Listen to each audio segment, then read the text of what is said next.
Stay with me. Brothers, what we do in life.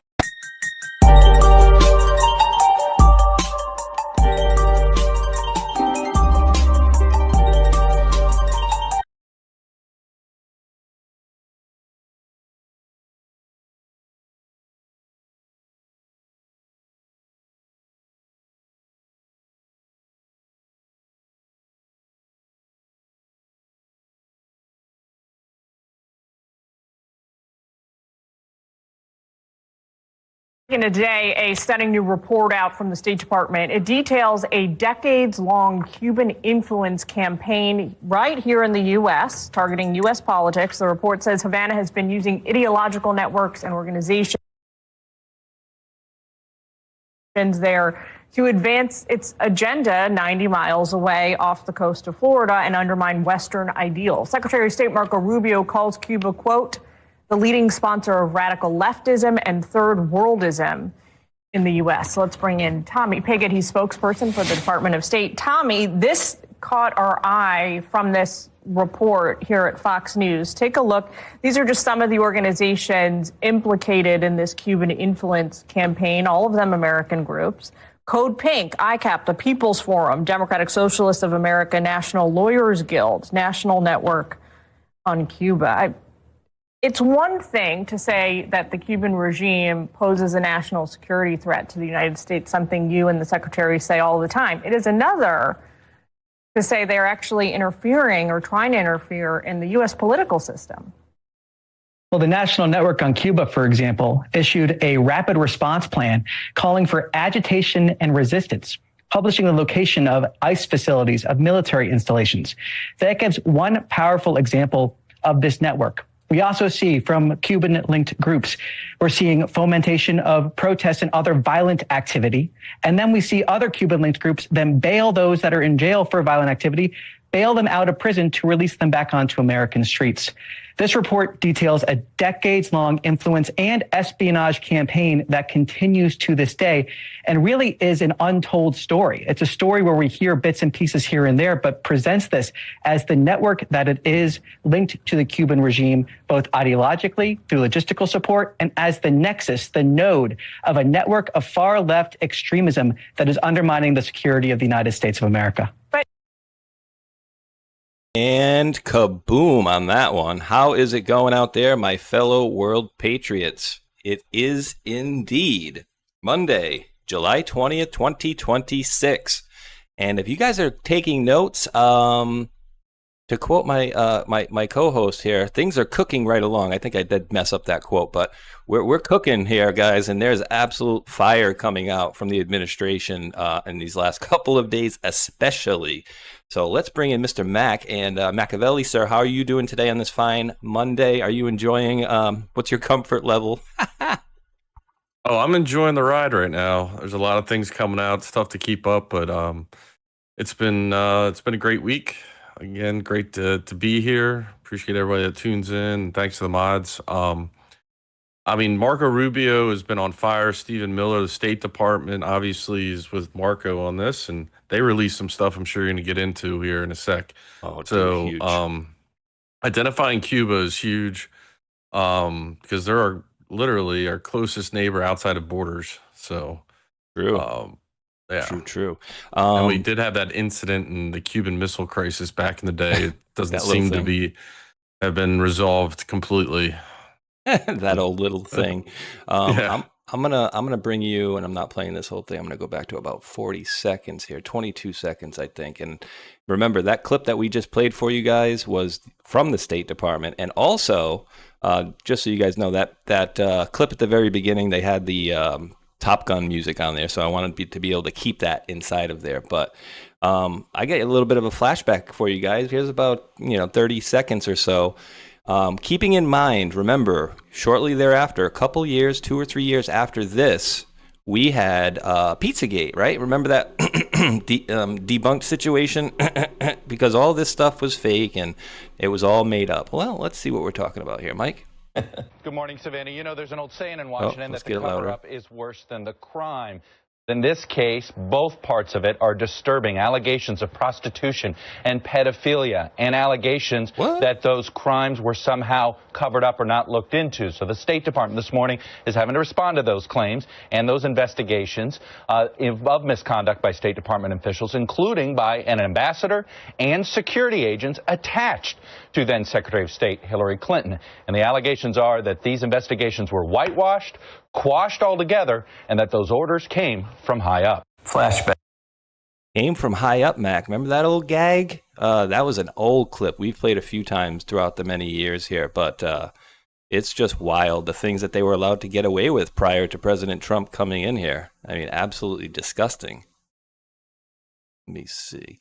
And so I'm going to pull up. It seems like we're looking back at this, and it was like so blatantly obvious the corruption was going on, and anybody that spoke out might have been eliminated. I'm not sure, but looking back at Obama, we all were like, his birth certificate's fake, and they just kept saying no, no, no, like we're gonna believe it. And then there's just so 9/11. There's just so many things that we still deserve answers to, but. For me, it's a dead giveaway of corruption and the fact that they're hiding stuff. So, yes, it's Hillary. And you guys can go check my account later. I put a video up of her from 2019, and it's clearly not her. And she didn't even sound like her. She's like, "Oh, you want to take a picture? Is that your daughter?" I'm like, Hillary being nice? That's weird. But as you had mentioned, and you had this as well as I had this, and I know a bunch of other people had this as well because it came out from Mr. Rubio, prepared by the Department of State. And you had noticed some interesting things in here as well as I did and many others as well. But, a revolutionary state, and what you heard in that little blurb that we played, essentially that they're saying that it's Cuba. These guys are like the main root of all this leftist ideology stuff. And dude, I was saying it last week in one of the shows. I'm like, do people really think President Trump went all the way out of his way to make such a big deal about what you just mentioned, right? The birth certificate. Like that he would make that big of a deal, and then it comes around to this stuff, and we're not gonna ever get any comeuppance on that one. I highly believe that we eventually will get there as well.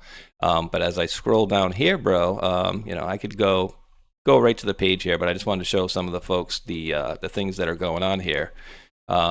I swore to myself that the Americans were going to pay dearly for what they were doing. When this war is over, a much wider and bigger war will begin for me.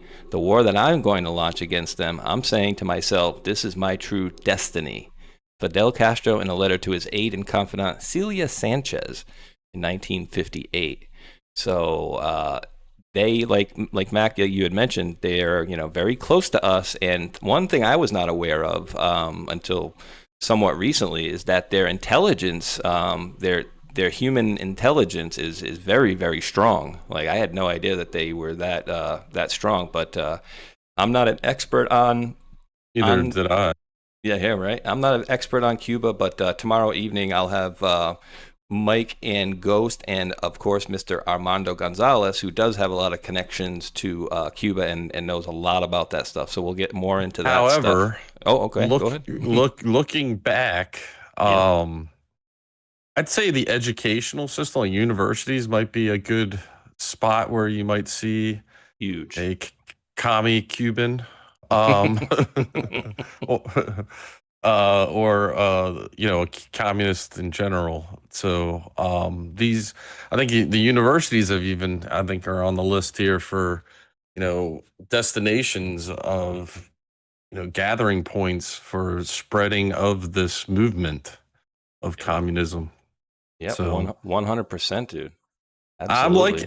I'm liking how they're spreading out the love of all the corruption. Everyone wanted to point out one country, and it just seems like they're spreading the wealth out so that even the U.S. has got corruption. We know that. So everyone's going to get hit if you're corrupt. It looks like you're going to get a hit or two along the way. Canada is another one. That they're driven by British. The monarchy. So This dates back a long time. If Revolutionary War, United States, but prior to that, this has been a global thing that's been rampant, responsible for millions of deaths. Yeah. And I'm talking about more of the communism stuff. They hide in different names too. They don't like calling it that. Yeah. Oh, they absolutely do not. You guys, when I get to page 46, I think you guys are going to find a very interesting name on said page. So just kind of scrubbing along a little slow so you guys can see some of the things there. Aggravating intelligence service I'd ever worked against. That's not just because they're so devious and ruthless. It's because they're so good. James Olson, former chief of counterintelligence at the CIA. So like I was mentioning earlier, due to some of the things that Armando and the guys were telling me, that's where I learned how strong that these guys were. This is a quote again, Cuban intelligence service has always been against the United States, exclusively. All the other countries where they work, they do it to direct the activity against the United States. Gerardo Peraza, former senior Cuban intelligence official. Interesting. So, they're laying out all this stuff, and if you see they're going kind of, we could probably make a 5-6 hour video out of this whole thing, but they're going like in order, right? So we're up to the 60s here and then the 70s, and we're going up here. And as we get to more recent times here, we'll talk a little bit about her. She was quite the little infiltrator, national security. She was spying for Cubans against us for, I think, almost 20 years or something like that. A lot of really bad hombres, as President Trump would say here. And there she is again, certificate from then CIA Director George Tenet in 1997. She was the DIA. She was in the DIA. Now look, she's over there getting awards, and unbeknownst to them, or hopefully unbeknownst to them, she was spying the whole time. Oh, you mentioned these guys earlier. So maybe we should touch on this a little bit, Mac. We got Walter Kendall Myers and wife Gwendolyn Routers. Not Bill Ayers, but these are different groups of these people as we're going. So they said this one was dismantled in the 90s here, but I want to get to this page, and then we can talk about this stuff more broadly. Oh, revolutionary tourism. Name any disturbance in the United States, on campus, in the streets, anywhere, and I'll name you the leaders of it who have been to Cuba. Unnamed State Department official. Oh, wanted by the FBI. Here we go, Mac. There's the faces. William Charles Eyre, Kathy Bowden, Judith Alice Clark, and Bernadine Dorn. Oh, these were some really bad hombres, right? The persons shown here are active members of the militant Weatherman faction of the Students for Democratic Society. Federal warrants have been issued in Chicago, Illinois concerning these individuals, charging them with a variety of federal violations, including interstate flight to avoid prosecution, mob action, anti-riot laws, conspiracy. Some of these individuals were also charged in an indictment returned in July 23rd, 1970, in Detroit, Michigan, with conspiracy to violate federal bombing and gun control laws. These individuals should be considered dangerous because of their known advocacy and use of explosives, reported acquisition of firearms and incendiary devices, and known propensity for violence. So these were the guys, or this was the group that ended up successfully setting a bomb off in Congress, right? These were the Weather Underground folks, and it's interesting that they're out of seems like the Chicago area, right? And so we're going along here. We're going along. Page 44. I'm surprised I didn't put it on page 44. If you guys catch where my hint is going here. Let's see. All right. Over the past. Oh, good. Okay. I was going to say Ted Cruz should be on this list as well. If you recall. His father was a supporter of Fidel, so I wonder how deep-rooted this goes. So continue. Okay. Over the past half-century, programs like the Brigade have helped Cuba infiltrate and establish a foothold in a series of radical American political movements. Increasingly, its reach also extended to mainstream liberal institutions, elite academia, nonprofits, major nonprofits, and NGOs, and even the Democratic Party itself. This has been driven in part by the rehabilitation and mainstreaming of many of the ideas and figures of the revolutionary 60s era that are left. Bernardine Dorn, for example, was one of the Weather Underground co-founders who traveled to Havana to meet with Cuban and Viet Cong officials during July of 1969, and subsequently helped to orchestrate a string of terror attacks on American soil. Dorn was the author of the Weather Underground's first communique declaring, quote, war against the United States government in 1970. Despite having been one of the FBI's 10 most wanted fugitive, Dorn went on to work at the elite white shoe law firm Sidley and Austin. And I'm pretty sure those names are in the drops too, dude. Are they not? I'd be willing to bet. I believe you're correct. Yes, I'm pretty sure. And was later hired as a professor at Northwestern Law School, where she taught for over 20 years. Then, in 1995, Barack Obama launched his first ever run for political office in the living room of Dorn and her husband, Bill Ayers, another co-founder of Weather Underground, who would go on to become professor of education at University of Illinois at Chicago. Dorn was hardly the only former Venceremos radical to transition to mainstream power. Susan Rosenberg is a brigade alumna who later joined the May 19th Communist Organization, a particularly violent terrorist offshoot of the Weather Underground that was responsible for the murder of 2 police officers and a security guard in 1981. She later became the vice chair of the board of 1,000 Currents, a powerful progressive nonprofit that served as fiscal sponsor of the Black Lives Matter Global Network Foundation. So if you guys are putting 2 and 2 together here, Black Lives Matter was started by a bunch of commies. Huh? Are we? And the pink, was it Code Pink?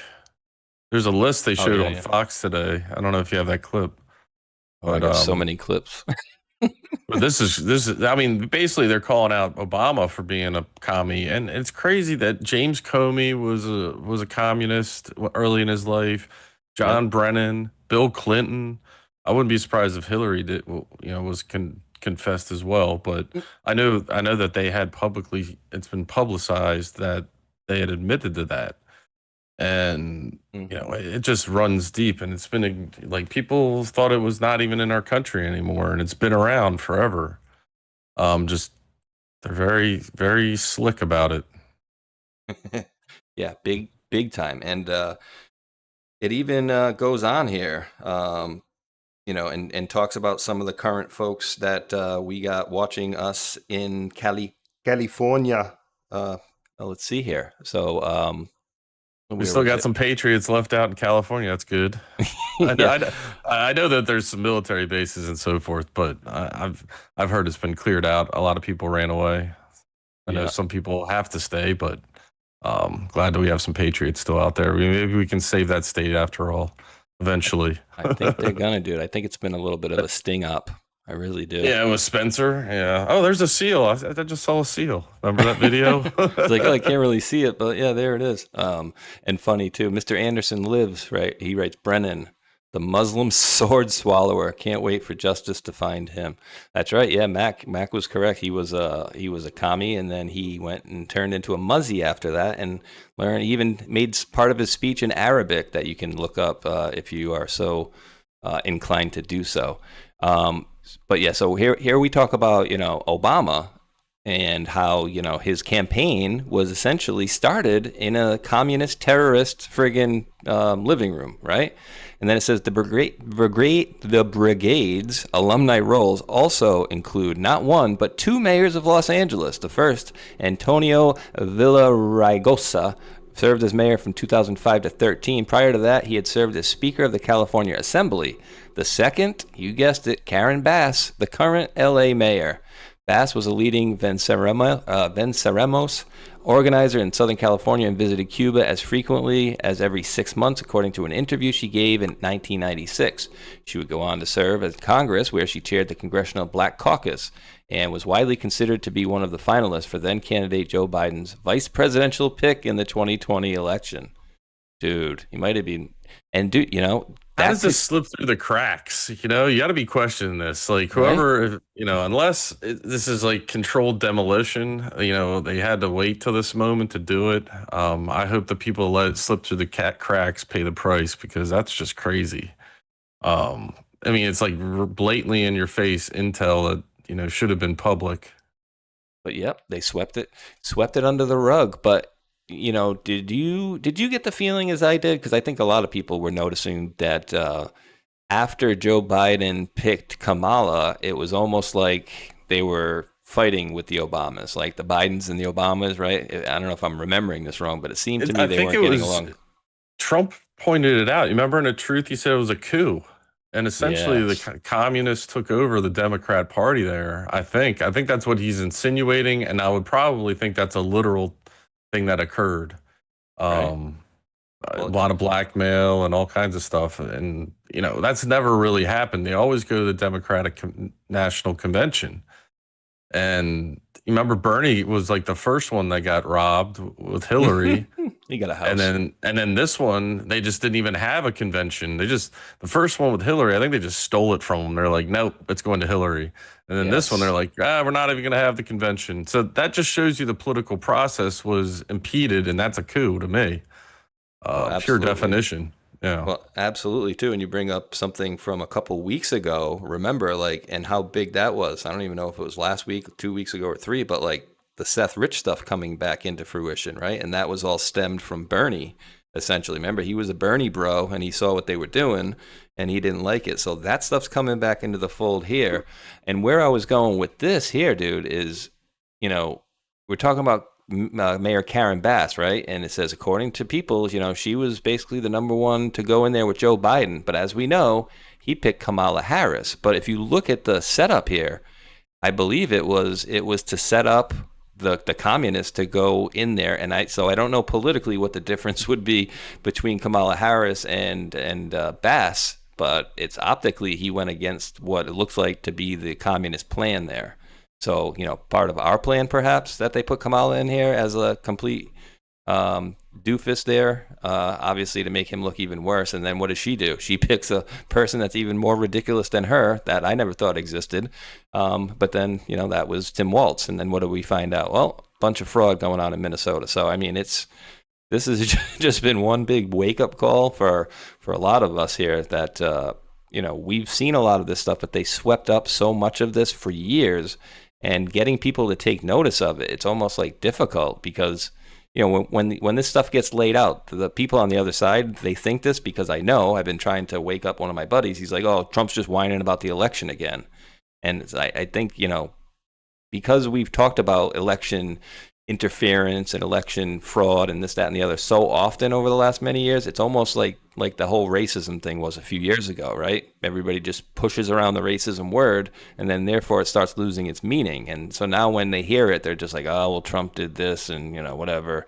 He's just complaining about, you know, he didn't win the election. So whine. And so they don't understand like how the importance of the presidency, the office of the presidency, you know, it's a very, very huge situation. And so I've been asking, you know, what is it going to take to wake up those type of normies that, you know, refuse to wake up? And we're in the process, right? yeah, we're definitely in that process. You mentioned it before the show. Guess who just decided to flip? You got the clip? Jamie, you got the clip? Which one? Bill Maher. Oh, okay, yeah, that one. So let me see. Well, yeah, that one, Bill Maher. So that's funny. I am not a fan of Bill Maher. I'm sure you're not either. And I would gauge this as a public barometer of where lifelong Democrats are. Bill Maher's got a very checkered past that we were pointed out in the Q post as well. I think the Red Shoe Society was one of them. Here we go. No, this isn't the one here. I don't know if I put it in there. I thought you had it. Get it? I didn't pull it up because I had it from yesterday, so I can grab it in my notes from yesterday, I think, there. But yeah, Bill Maher is just absolutely... Yeah, I got you right here, buddy.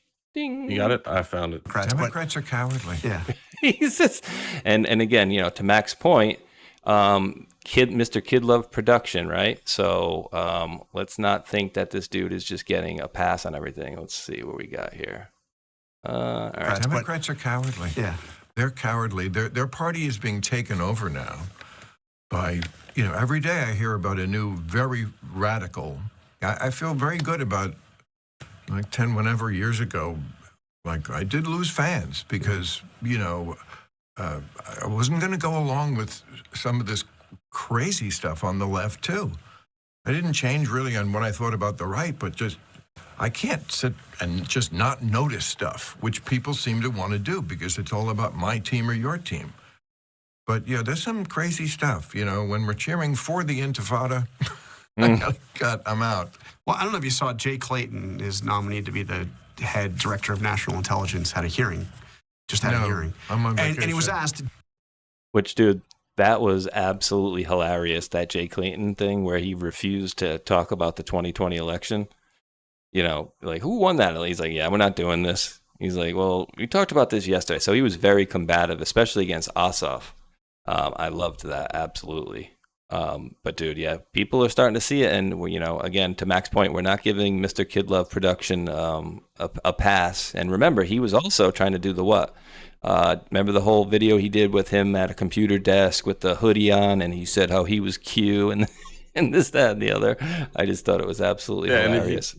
And the worst part, he's going to hide behind the comedy bit, Oh no, it was just comedy. It was just comedy. But you got to realize that these people have huge influence. And the fact that they're swaying their lifelong, his whole show's based around being a libtard. So the fact that he's now reconsidering where he sits for the betterment of society in America and the Constitution, I think maybe that is a good showing of, like I said, a barometer to the public that, we need to realize that communism's here. And President Trump, Marco Rubio, J.D. Vance, Pete Hegseth, they're all using that word for a reason. It's not like it's something we gotta look precautionary for. No, it's literally in our government, in our news, all around us, and people need to wake up to it and realize that either you're being brainwashed to think that you're supporting something that's not what you think it really is. It's actually communism. So I think this is part of that whole making sure everybody wakes up and the Great Awakening and just realizing how devious this is. Yeah, go ahead with this. Dude, what is wrong with people? And I like to give the credit to whoever it is. And usually these are, mentally disturbed, and they become targeted to be paid actors, I'm guessing. There's a video of this person afterwards, and they're shaking. He's very effeminine. I think he's got black eyeliner. I don't really want to, I can find the video. I don't necessarily want to give the guy any clout that doesn't need to be, but it would be pretty embarrassing, I guess, to play it. So maybe we should. 1 second if I can find it. Well, think about it though, too, right? Like what this person did right here, obviously it's no good, right? No bueno, you're a bad hombre. But like what this person could have done versus like, all right, what are we doing here?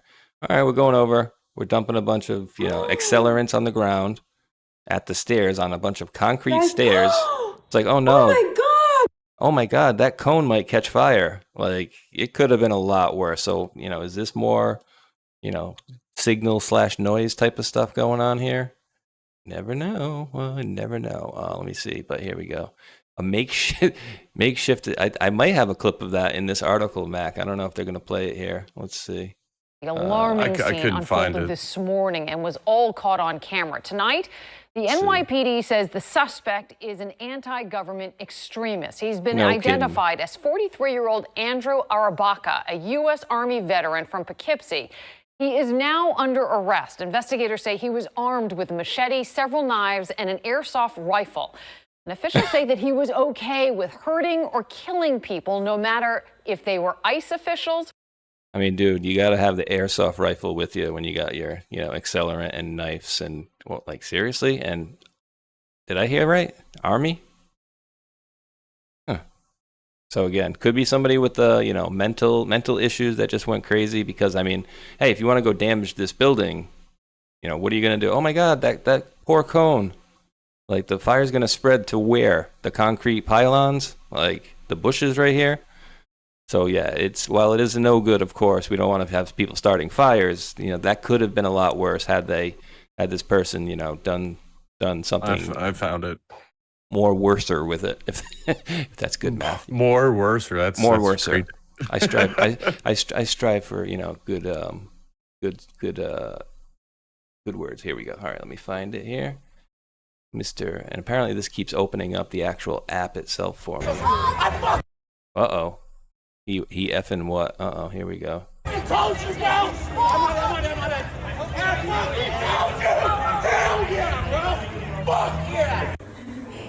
he say an F yeah? I told you, bro. It's not the guy that's featured here. It's somebody in the crowd yelling at him. Oh, okay.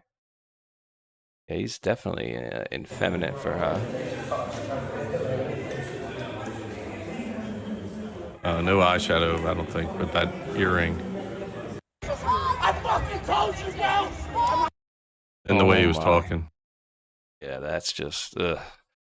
Yeah, it doesn't look like the tip-top shape, the brightest and the best that we have to offer. And, you know, I don't want to, dude, I don't want to pull up too much fake news or stuff, but dude, I'm not going to play the video. That's just, I gotta get into my settings here because for whatever reason, this opened up the app on me and it's going to keep auto playing here. It's doing it for me today too, and I don't know why. I think they did something. And then here, right, dude. Again, tell me this ain't part of the friggin' plan. Like, anybody out there really want me to believe this is the best that Maine has to offer? Like, and I'm being dead serious, dude. Like, how can this not be part of the wake up plan? Like, you had that guy Grant Plattner or whatever, and then this person when they say like, you know, hey, what qualifies you? Ran for office a few times, never won. I write books.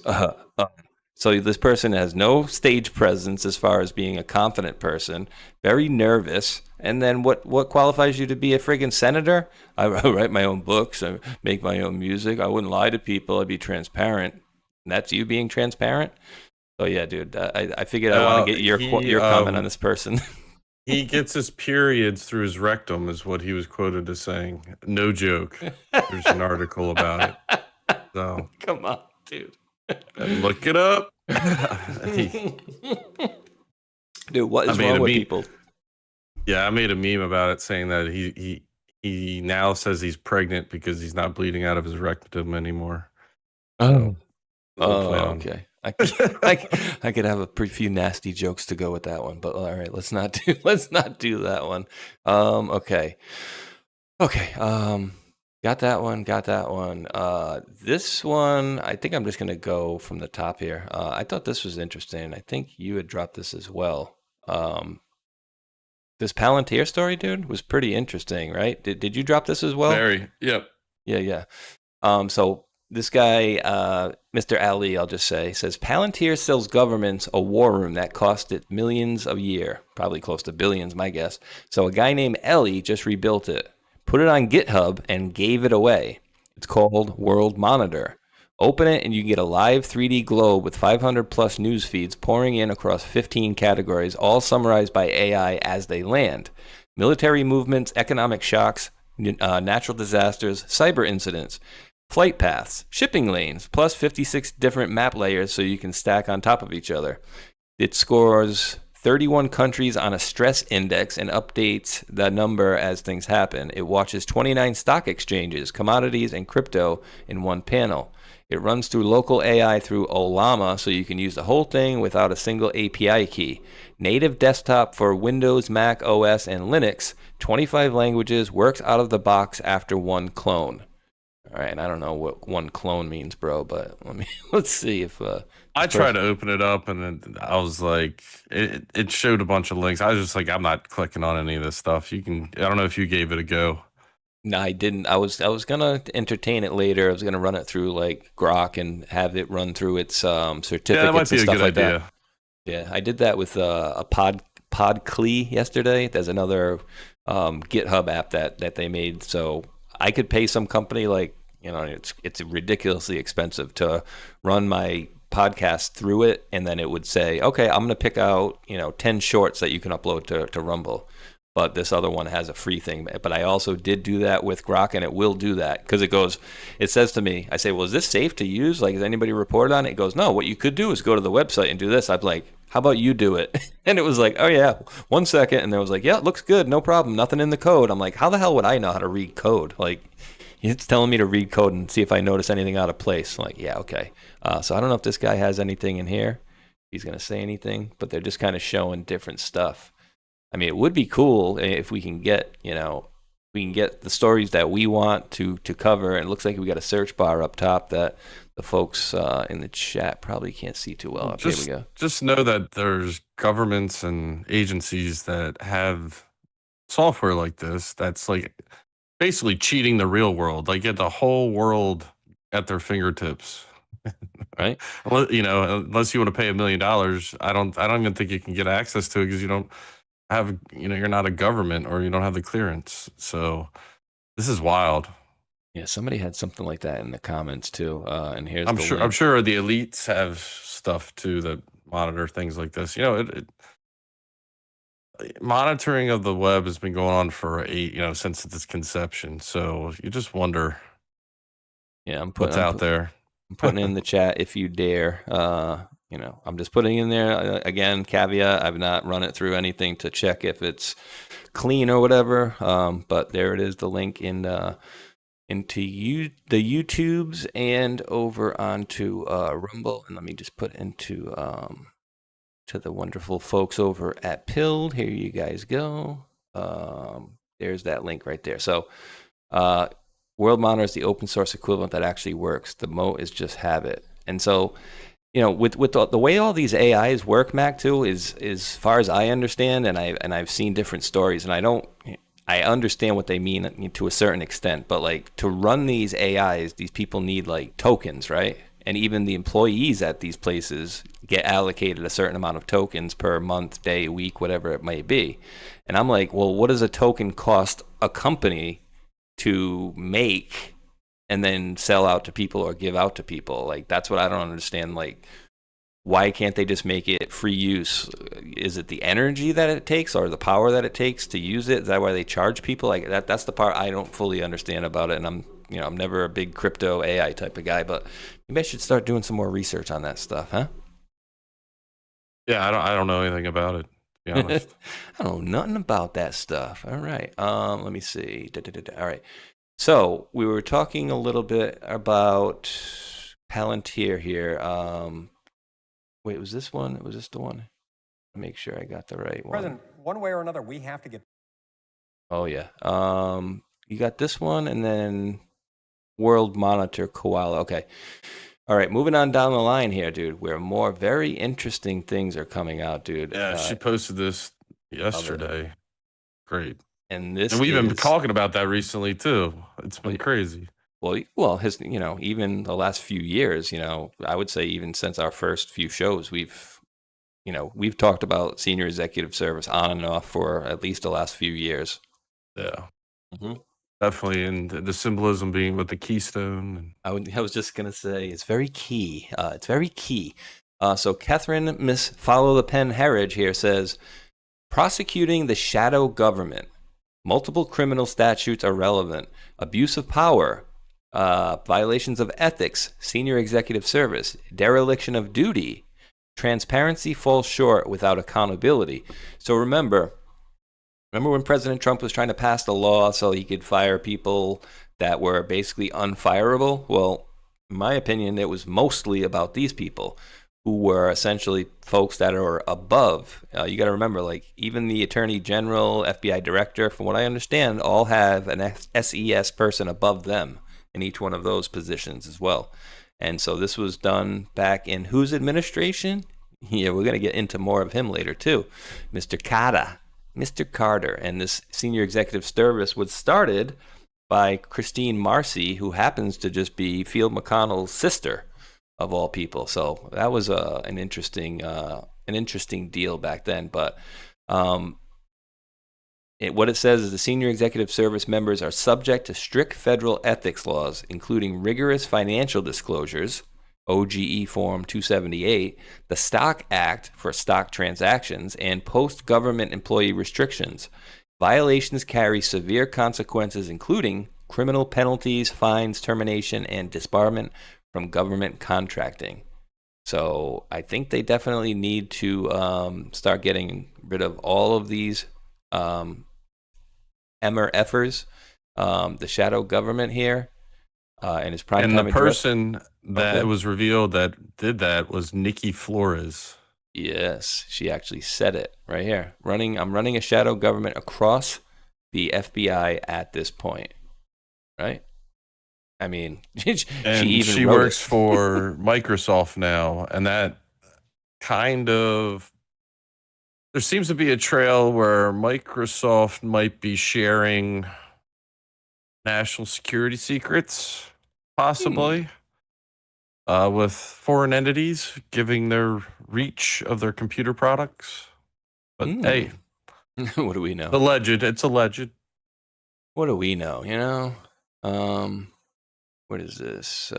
So yeah, this is, I'll pull this one up here just so folks can see. This one is from, oh, wait, why is this happening? This is weird. Okay, give me 1 second here, sir. We'll get this one out of the way here for now. And then I'll pull you on over here. We'll do it like that. Okie dokie. So this is a few days ago, and allegedly this right here, guys, is the woman. It says Microsoft faces mass calls to fire former FBI agent Nikki Flores if they are to keep their federal contracts after President Trump declassified shocking files exposing Flores for admitting to running a shadow government, withholding crucial information from Trump that China meddled in our elections. Fire her now. I mean, dude, the idea that these people could just do this and get away with this stuff for years and years and years on end, it's amazing to me. And they even wrote that. I mean, she even wrote, right here at the very bottom right, make it a little bit bigger for you guys. Again, I'm basically running a shadow government across the FBI at this point. Absolutely disgusting. I wonder why they bother to redact some of these people. You could probably look up who the DIOGA is in that time. But all these people were resisting, and it was an absolute all of government, and I would venture to say all of world approach against him, against President Trump. Abso-frickin-lutely. What have we been talking about in these last couple of days here? This goes back 4 whole days. Trump administration unleashes global campaign to crush radical left terrorism.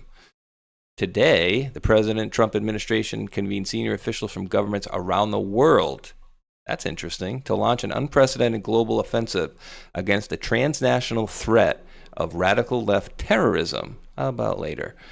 Under the leadership of President Donald J. Trump, far-left extremism will be treated with the same seriousness and ferocity the world has long reserved. Oh, would you stop it? For jihadist terrorism, Secretary of State Rubio exposed the long-standing willful blindness to left-wing violence. Our counterterrorism doctrine has been a blind spot when it comes to extremist violence from the political left. Even today, the very idea that far-left terrorism could be a serious threat is treated as a right-wing fever dream. Secretary Rubio warned that the left-wing terrorism has surged to levels not seen in decades. Today, we face a new wave of this old evil. Here in the United States, the share of left-wing terrorist attacks and plots has risen to levels not seen in decades. Americans have seen what those numbers mean. So he detailed the transnational nature of the threat. It says Antifa militants and their comrades travel from across Europe to the Americas to participate in each other's attacks, to funnel propaganda and training materials and target information shared through encrypted channels, moving through underground networks of safe houses and finance, and sustain their operations through transnational funds.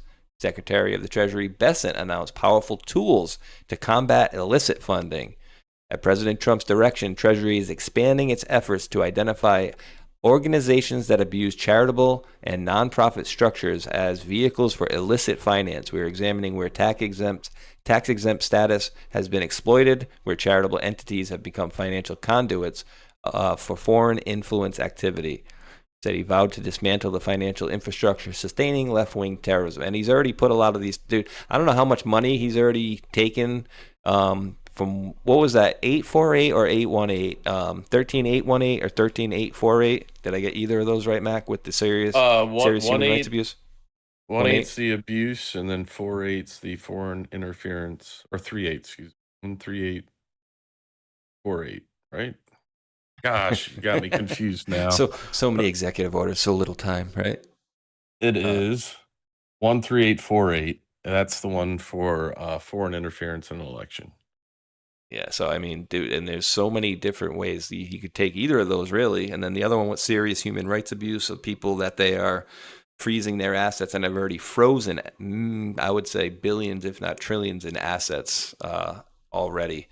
So they are absolutely tackling this stuff here, guys, and they're making it known and putting out, again, supportive documentation and supportive orders, essentially, to get this scourge taken care of. But it's gonna be what we need to wake up the other side. I think we will cover that a little bit later, guys. What was dropped in our lap today? Do you have a clip of Stephen Miller's speech this past week? I have one. Which one specifically? Because I could probably get it in a second. It was resurgence of political terrorism. Ministries on. It was this past week. It was at that conference where he's at a podium talking in front of a bunch of people. But I'll try to find one if you don't have it, or we'll see what you have. I got. But his speech was really spot on in explaining it.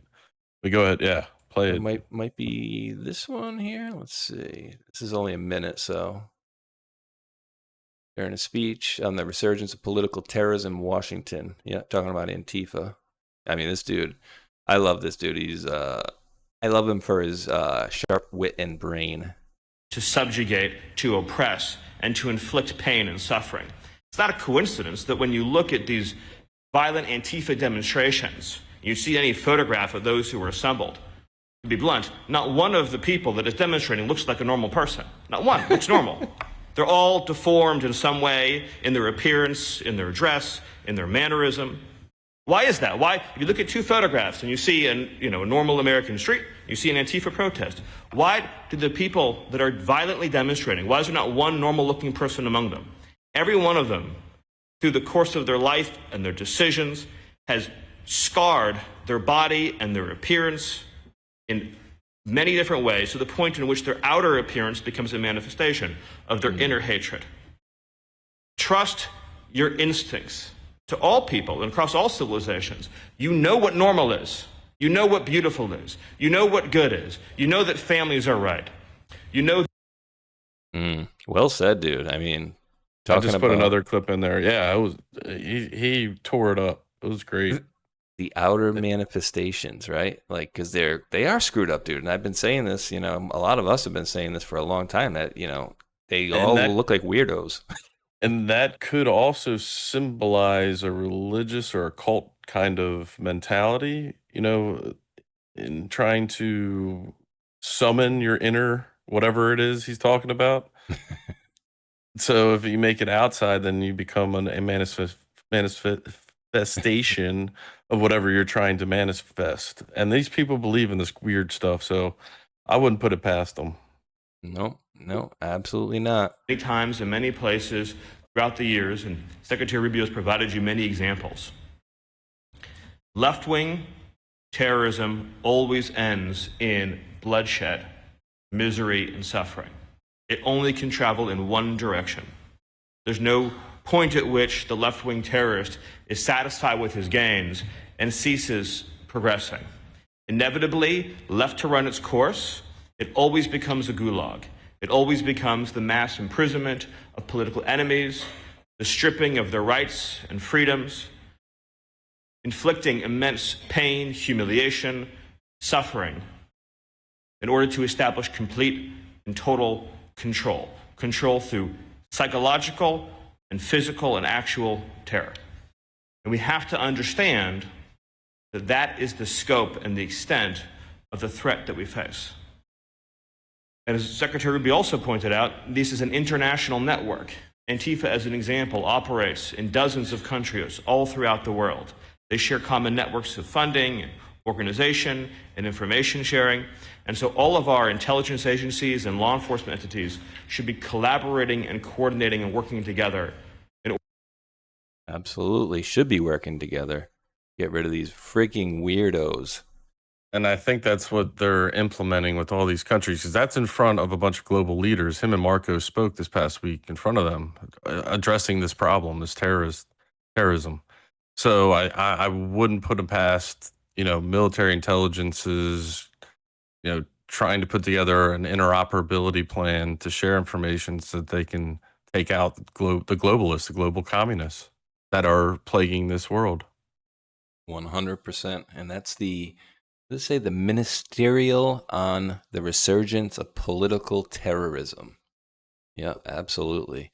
And they've been using this system, right? That's been in place. Not only that, but to also pile on and take out President Trump. Like, their whole of government and their infiltration, everything was pointed at President Trump. Every damn last thing.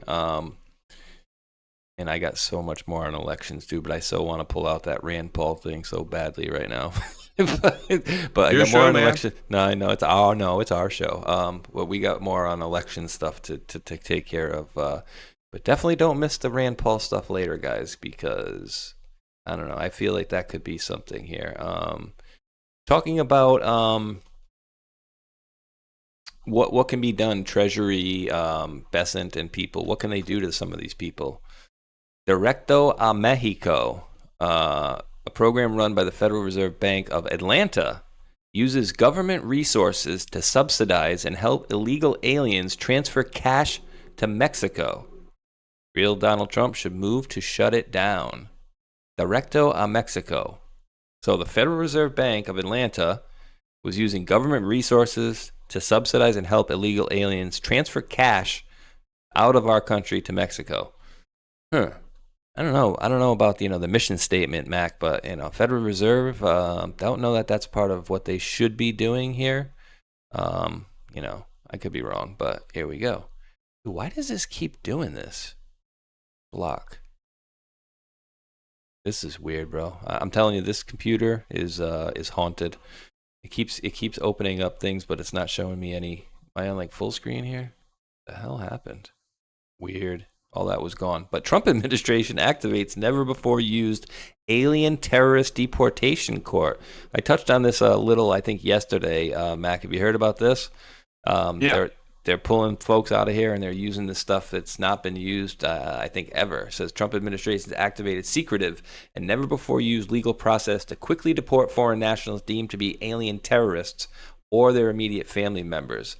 So it says they use it, which has lain dormant since it was established in 1996 with little notice earlier this week. The details of the July 15th application are sealed, and an accompanying cover sheet indicates that the substance is classified. So wait, how are they reporting on something that's still sealed? Maybe the information was on the cover sheet? That's interesting that it was classified and sealed, but yet they're still reporting on it. Wink, wink. But yes, they absolutely need to do this and use every tool at his disposal to remove these people. No problem.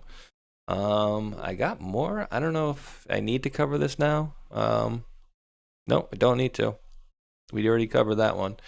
All right. We did New York Fire already. Now, don't let people tell you that elections are safe and not push back off of them, ladies and gentlemen. I went to vote last time, and I reflexively pulled out my ID because I reflexively reach for my ID in almost all environments now because I travel so much. So I'm voting, and I'm just sort of reaching for my ID, and the guy's like, you got to put that away.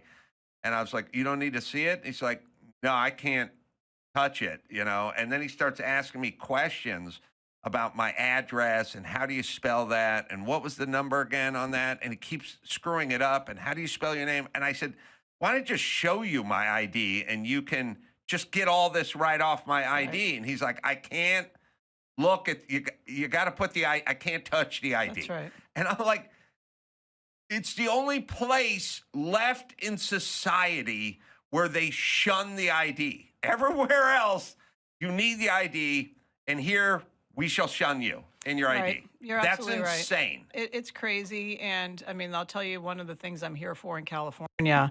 Monday, we announced the indictment and conviction, a guilty plea of a woman who was doing petition gathering in Los Angeles for 20 years. And she would go to Skid Row and she would get people to sign these petitions, like, increase the taxes or whatever it is. And some of these were getting rejected because the people she was signing up were not on the voter rolls. So her new scheme starting last year was register them to vote, give them some bucks for that or cigarettes or whatever, and then register them on this petition. And, she was caught on video doing that. And so she pled guilty to that. That's happening all over the place. I mean, she's not a solo freelancer. She works for a company that has people doing that. How does she get paid? She gets paid per signature that she gathers. And what company pays her? Well, there are professional signature gathering companies that do this. There are a few of them on both sides. And so, for example, when you remember that we had the recall of Gavin Newsom, there were professional paid signature gatherers to do that. So all these ballot measures to increase our taxes or to, do something with the homeless or school bonds or whatever, there's always people who are getting paid to do that. It's a big business. So Mac, we've heard about this story here, but some of the facts behind it. It says LA voter rolls have 144% of the total number of eligible residents. San Diego County earns or has 138% registrations, meaning 810,000 ghost voters at the time. California has a minimum of at least 1.736 million ghost voters. As we know, this number has only skyrocketed to levels we can't comprehend. California Democrats rigging the election. I mean, dude, it is so blatantly obvious that we've covered this, and obviously what Adam Carolla went through. I went through that in my state. Really? Went to go, you're registered. You get a thing in the mail to go vote, and you show up, and they look you up on the computer. I'm like, here's my ID, so it's me, and they're like, oh, we can't. You can't what? We can't touch it. And I was like, well, can you at least make a note of it that I showed my ID? And they're like, yeah. So I don't know what that means, but they rigged the elections. This is, I don't know, before COVID, I believe. And they just slowly, infiltrated these states and implemented these fake laws to get around the actual law. I don't know, again, how they allowed that to happen because, you're supposed to be registered to vote. You can't just not, and then they manipulate the whole system. It's big business, signature verification people. I don't even know what the heck she's talking about. So there's a lot of money involved, I guess, but it's also the taxpayers, the money that's at stake. So all these thieves are cheating the system any way they can in order to rob us blind. Oh, absolutely. It is horrendous what they've been getting away with. But I think we're definitely at the exposure phase of things here because it's just coming out of the ears at this point. All right. I mean, the comms have been pretty crazy. We got the clean confirmation again. We got the missing H. Did you get that one? Oh yeah, no, we'll get to that one. Okay, I don't know what you got on the list. Oh, so, no, I got it all. We got it all. Remember, like President Trump said, we got it all. I got all those bad boys ready, and I didn't catch that one either. Very good find on that one. So, all right, it's just itching and bugging me so much that I have to get this one out to folks. And the reason I'm saying this is because it is election related as far as I'm concerned as well. And is this, and I want to hear Mac's opinion as well as the wonderful world patriots that are all tuning in here. What is it going to take to wake up the other side? Is it the kids, right? So I've boiled it down to what I think would be two separate things would be the kids and something to do with COVID. Could they prove that these people did some nasty, nasty stuff, right? While all to basically take out President Trump, right? So that would be my guess. With that in mind, Breaking 9/11 reports earlier today, Senator Rand Paul says newly released internal federal documents show the FBI asked Customs and Border Protection I got to start this one again. Senator Rand Paul says newly released internal federal documents show the FBI asked Customs and Border Protection not to stop, search, or question EcoHealth Alliance President Peter Daszak when he returned from China through JFK Airport in 2021 during the WHO's COVID-19 origins investigation. According to the documents, CBP had identified Daszak as an, quote, extremely high person of interest and planned to search his electronic devices and question him about his ties to the Wuhan Institute of Virology, but stood down after a request from the FBI.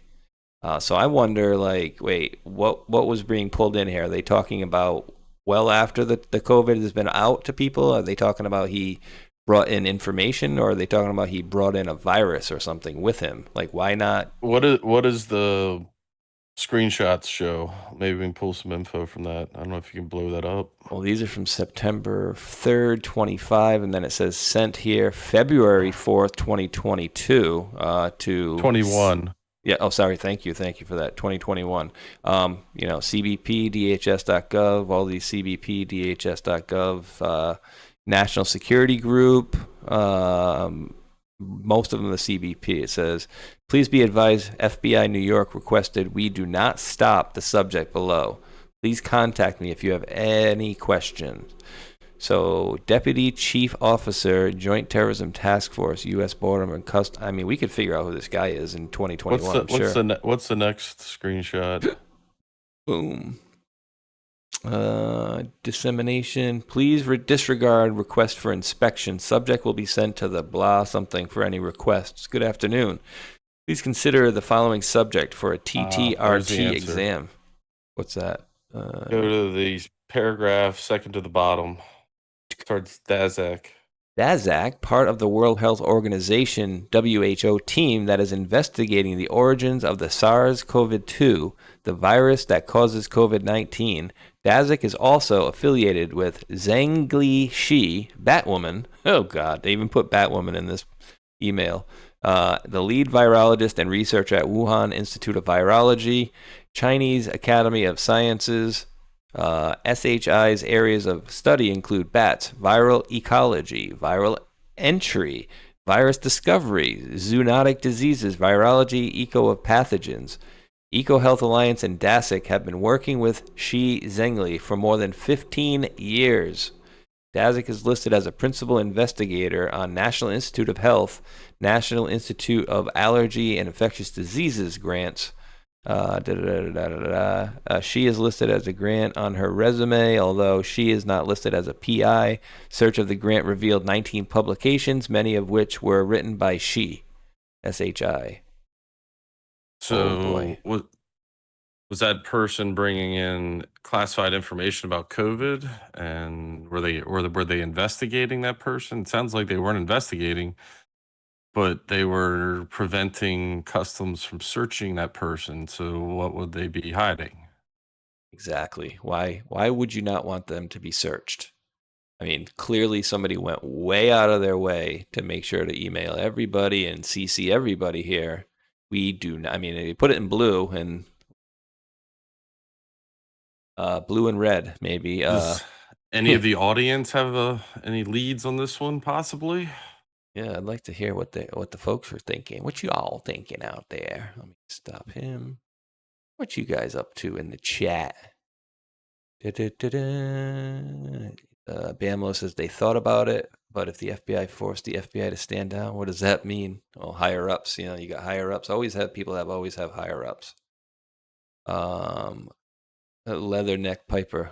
Yes, there is. He says, I wonder if there's a way to remove the blackened redactions. Sometimes there is. When they put it in certain ways, you can actually remove them. But if you take like a screenshot of something that you've redacted and then you upload it, it's much more difficult because the layers are no longer there. Let's see.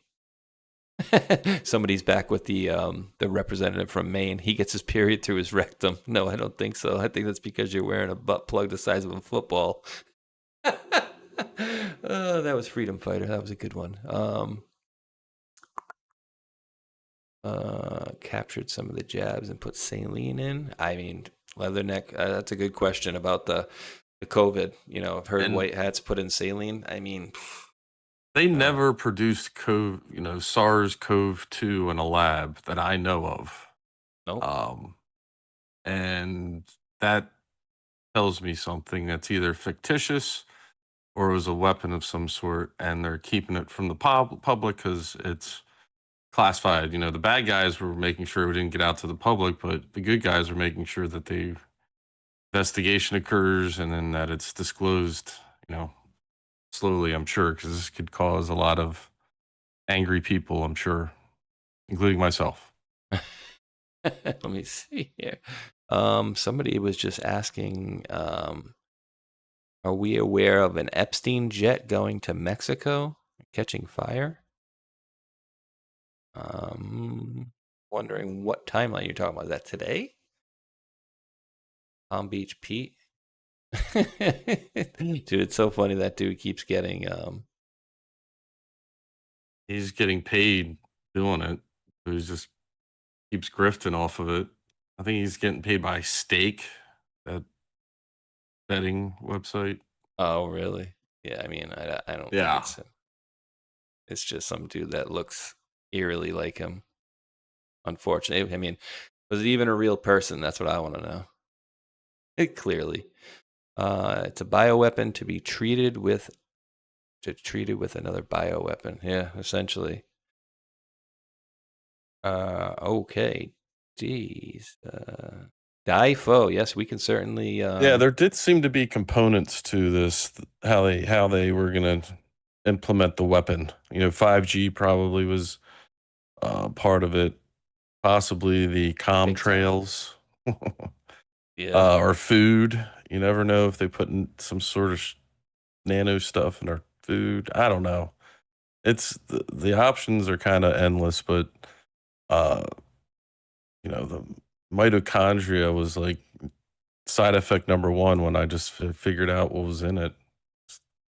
And it had never been experimented before. We were the experimentation. So, and I believe it was Pfizer. They never had a vaccine that's been past FDA regulation. I think I have a video on that. But let me see if I can find it. It's crazy.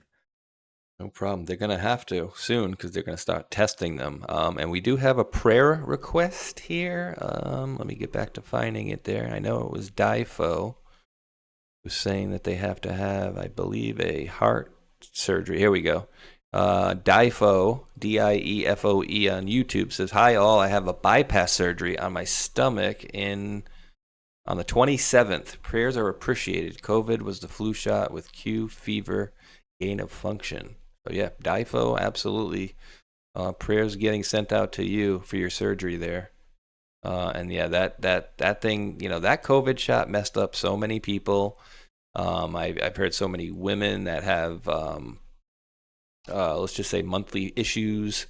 Some women like are almost to the point where they're constantly having their period, like almost all the time. Blood clotting, things like that. It's just disgusting. It was not Pfizer, it was Moderna. I have the clip in the chat. Moderna. Let's see. Oh yeah, John M.F. Kennedy says, remember, they wanted to keep the recipe a secret for 75 years. Yeah. That is true. And the government owns I think half ownership of the patent. Remember, what's his name was making money off it? Anthony Fauci. And pull this guy up here. All right. And remember, Moderna had never successfully brought a product to market once as a corporation until Operation Warp Speed. Not one single time. That's a good track record. Oh my, dude, that is just nasty. And yeah, why would they do what they did? And still to this day, I don't know what that meant. It was very weird to me. Remember when President Trump was saying, what was he saying? It was not a simulation or active something, and then he's like, "You should have let us know. Should have let us know." And I remember Pompeo was right next to him, and that was just weird to me to hear him say that in that context. This was I a think it was live exercise. Yeah, it was. Yeah, I believe it was Mike Pompeo said it, right? It was a live exercise. He's like, I wish you would have told me. Oh yes. Obama picked the wrong country. Here we go. And Pompeo's mix, he worked for a part of the company of that corporation Blackcore that is being investigated for global election interference. So I'd keep your eye on Mike Pompeo in that regards to possible connections. I don't think I mentioned that previously when we went over that.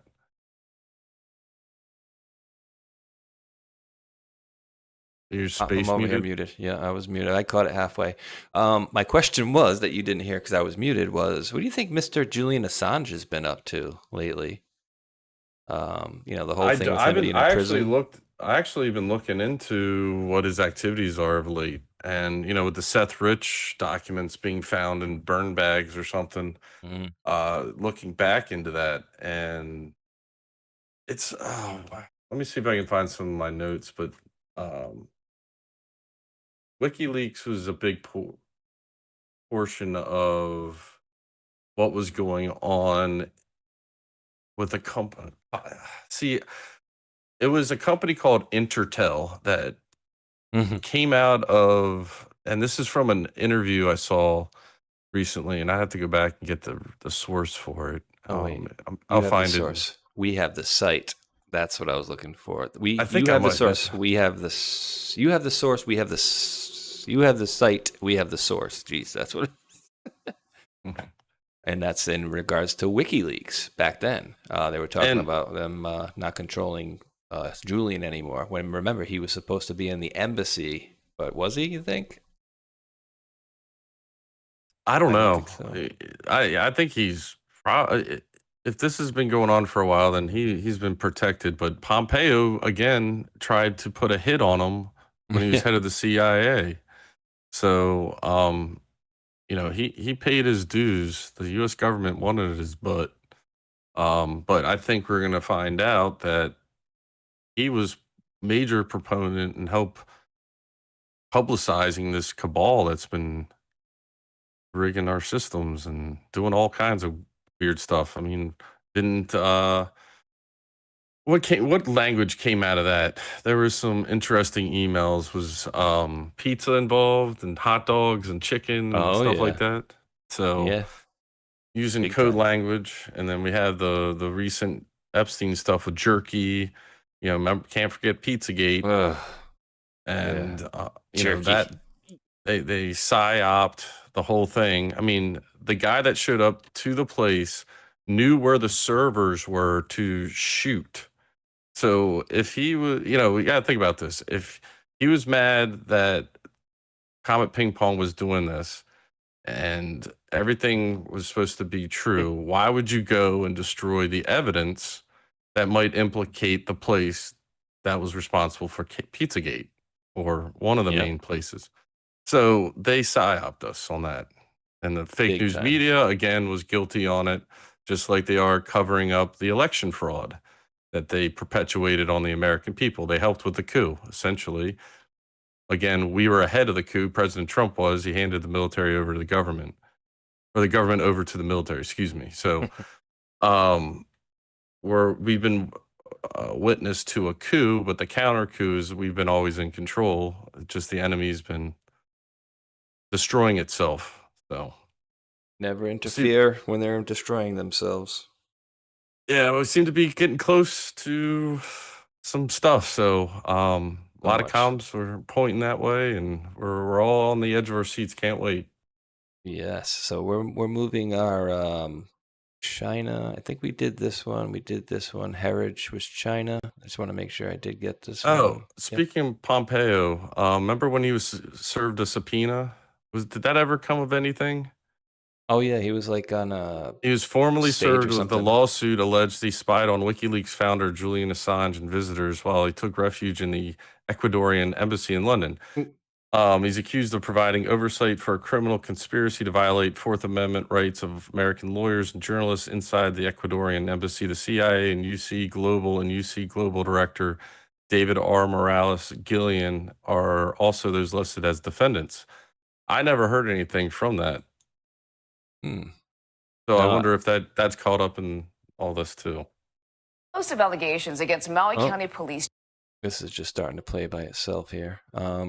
Okay, so again, dude, this is just, more wild stuff again from Miss Catherine Herridge. It's coming out. Election integrity files. Michigan FBI records indicate voter registration fraud 22 in 2023. Quote, on the 107, of course it was, voter registration applications, 91 individuals returned no results in database checks. So 91 out of 107 don't show up in database checks. Another quote, address listed on voter registration form is not a residence in Muskegon, Michigan. Phone number on voter registration form is inactive. So they checked out all these things apparently to find out. I think it went through AI matches, it looks like. AI went and went through this. I think that's what she's writing. Is that how you're reading that too? AI matches. Writer conducted searches in Accurate, Clear, and throughout Secretary of State on whatever to determine the information on this voter registration form is fraudulent. The returns are included below. So we just read those. But so much fraud went on there, dude. And, we could hit each little area. Was it Detroit, the area that they were, and this is the one I always mix up. Is Detroit the area in which they were blocking the windows with the posters so people couldn't watch the poll watchers? That definitely happened. That was in Georgia, wasn't it? Or Minnesota? It might have been Georgia. I mean, that's the one I never remember exactly where it was. But remember in Georgia, we had the quote, the water main break, right? When everybody had to leave, and then they started pulling out buckets underneath the table, right? So those tables that they ran through, those batches, they continuously ran them through like 3 or 4 times each. And it was like 99% ridiculous to be Biden, right? Not to be President Trump. I believe it was Detroit. They also had the 3 a.m. Air quotes here, food delivery. Remember they got food at 3:30 in the morning, which in my opinion, they were more of those ballots. What else do we have? We had Philadelphia, where the ballot watchers or the observers were not allowed to watch what they were doing. And then so we had our team on the ground pretty quickly from the Republican committees, and they said, okay, well, went over and got a court order, brought the court order back to Philly, and they basically wiped their butt with it and still did not allow them to come in. Those are just a few states and a few areas, but a couple of those little ones, that's all it takes is to sway that vote. Because remember, Mac, in the grand scheme of things, from Georgia, Brad, I need you to find me those 11,000 votes, when it was probably hundreds of thousands were voted against President Trump unfairly, right? And so they always look at that like him saying like, hey, make up some votes or find me some votes that weren't genuinely there. But no, he was saying, need you to find me these votes because your election was completely compromised. That's the deal that a lot of people don't seem to get. And he was calling them out for knowing it, I think, too. That was the other. So that was Muskegon. This next one is also, I think it's more Muskegon. I don't know if you dropped this one or, I don't know if you dropped this one or if I had this one or where this one came from. But if you're wondering about President Trump's statement on what happened in the 2020 Michigan election, here's a short explanation. A group of 44 people rented out office spaces from a California lighting company that went out of business. A clerk in Muskegon drew it to the attention of the police that one person was turning in 8,000 voter registrations. All of them appeared to be filled out by the same person. What? The Muskegon police, along with the Michigan State Police, investigated, even had search warrants and raided this office complex. The same group had worked in 5 different counties in Michigan. They seized assault weapons, tablets, and had tons of evidence of election fraud. They also uncovered that Biden campaign paid that group $11 million. Then Michigan Attorney General Dana Nessel found out about the investigation, called Biden's FBI, and had it all swept under the rug. 44 people, they got away with it. There's a reason why Michigan has 8.1 million registered voters with a population of only 10 million people. Literally more registered voters than people of voting age. Are people going to go to jail? Thank God for President Trump. Dude, I mean, it's so obvious at this point, and if you're denying or doubting this or saying that Trump's whining, then you just don't give a crap about your country. And the idea that you need an ID to do almost everything, right? But when it comes to elections, it's like, yeah, but you shouldn't have to have them go, people don't even know where to find the registry, the DMV, Mac. How do they, certain races don't even know how to use the internet. They don't know, they don't know how the internet works. Like, oh my God, could you be any more tone deaf? It's so bad. So bad. You with us, Mac? Are you muted? Yeah, I just on the chat, I think it's Barbara Boyd from Prometheus Action. She was on conference calls about the Michigan election. And it did drop it. Which I find very interesting. We have it all. Yeah, and I take what they say with they do a good job.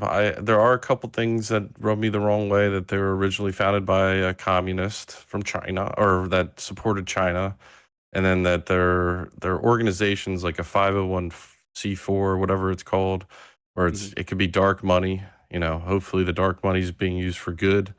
But she was a part of this, so I'll make that note, and I find it very interesting. Okie dokie. Let's see. A very specific tidbit that gives the whole picture away. He isn't relitigating the election. He's setting a trap. Many were expecting him to drop big bombshells about Fulton County, Georgia. He pointed somewhere else. And when he started talking about Muskegon, Michigan, I sat up and took notice. I was active with the Michigan Fair Elections Group when the Muskegon story broke, and I sat on many conference calls as it developed. Here's what happened. In the fall of 2020, the city clerk in Muskegon started receiving thousands of new voter registrations, when the city usually receives around 250. Over 8,000 new registrations were delivered by an outfit called GBI Strategies, a company contracted by major Democratic groups to the tune of millions of dollars in the 2020 election cycle. The clerk noticed identical handwriting on the signatures on many of the registrations and called the authorities. Investigators raided GBI's offices in Michigan, seized prepaid gift cards, company records, and 5 semi-automatic rifles with suppressors and 5 customized pistols. No one ever explained the artillery. But what happened to the investigation? It got handed over to the Biden FBI and buried. That's what the president wants you to see. Not proof that changes the outcome of 2020, but the methods that were used and then covered up. Well, Donald Trump is now putting the biggest spotlight in the world on this entire apparatus, and Secretary Mullins made clear that the full enforcement and prosecution powers of the U.S. government will now be deployed against it. Now, remember what Alyssa Slotkin said at the outset? If you can't run elections the way the Democrats have been running them, we'll never win again? Well, that's the motive, stated out loud. Rigging the vote is the first lever. But when that won't do the job, the empire reaches for a second lever. And that is exactly why Rubio and Bessent were standing at that other podium on Thursday. Very interesting. Very interesting. And so basically they're going to be highlighting all the areas in which they did the fraud, which, again, when you go back to the drops, dude, I mean, they pretty much, when you put it in there, I think if you put election in, I think there's over 250 posts that have election in it. 224 posts with election. So when you go in there, they were telling us exactly what was going on. And so, that's why I firmly believe in the plan, because did they lay all this stuff out knowing what they were going to do and let them win, just to let them win to have power? No, I believe it goes back to it had to be done this way. Congressman, we could go in there and clean it up. No, let's let them see how radical left, people will do, what they will do to this country, right? And so they laid it all out for us here. And now I think it's on us to help the normies out there start to gain the information that we've had, and you guys have been armed with all of this information for years now, and it's up to us to go help wake up your neighbors and your family members that may be resistant.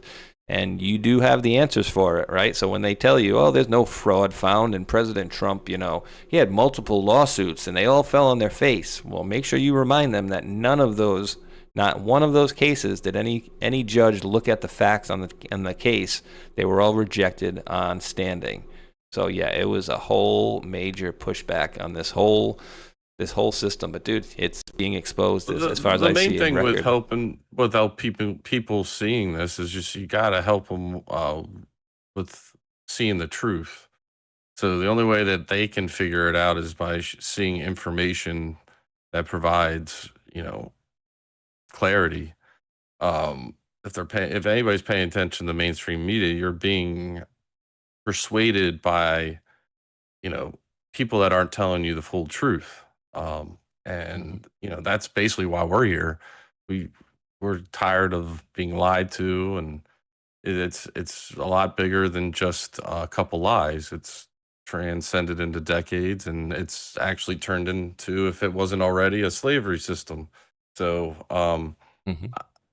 communism is a form of control. They don't want you to get smarter. They want you to fall into the system however they are, and it's about the elites. So once you realize that's been going on for some time, then there's probably information that's been hidden from us, and we're seeing it unfold right now, thank God.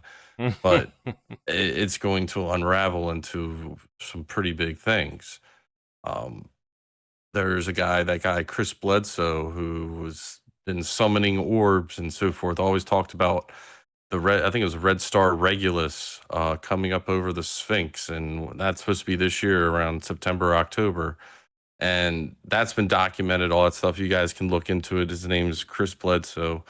Well, this is supposed to represent the attaining of new information. Maybe it's an enlightenment, but I think, all this is coinciding with whatever timed wise. I don't know why, but this is how it's being planned out. And we're being told that, around September, October, there will be a disclosure of some sort of information drop, or however we want to take that. And the general public will wake up to something.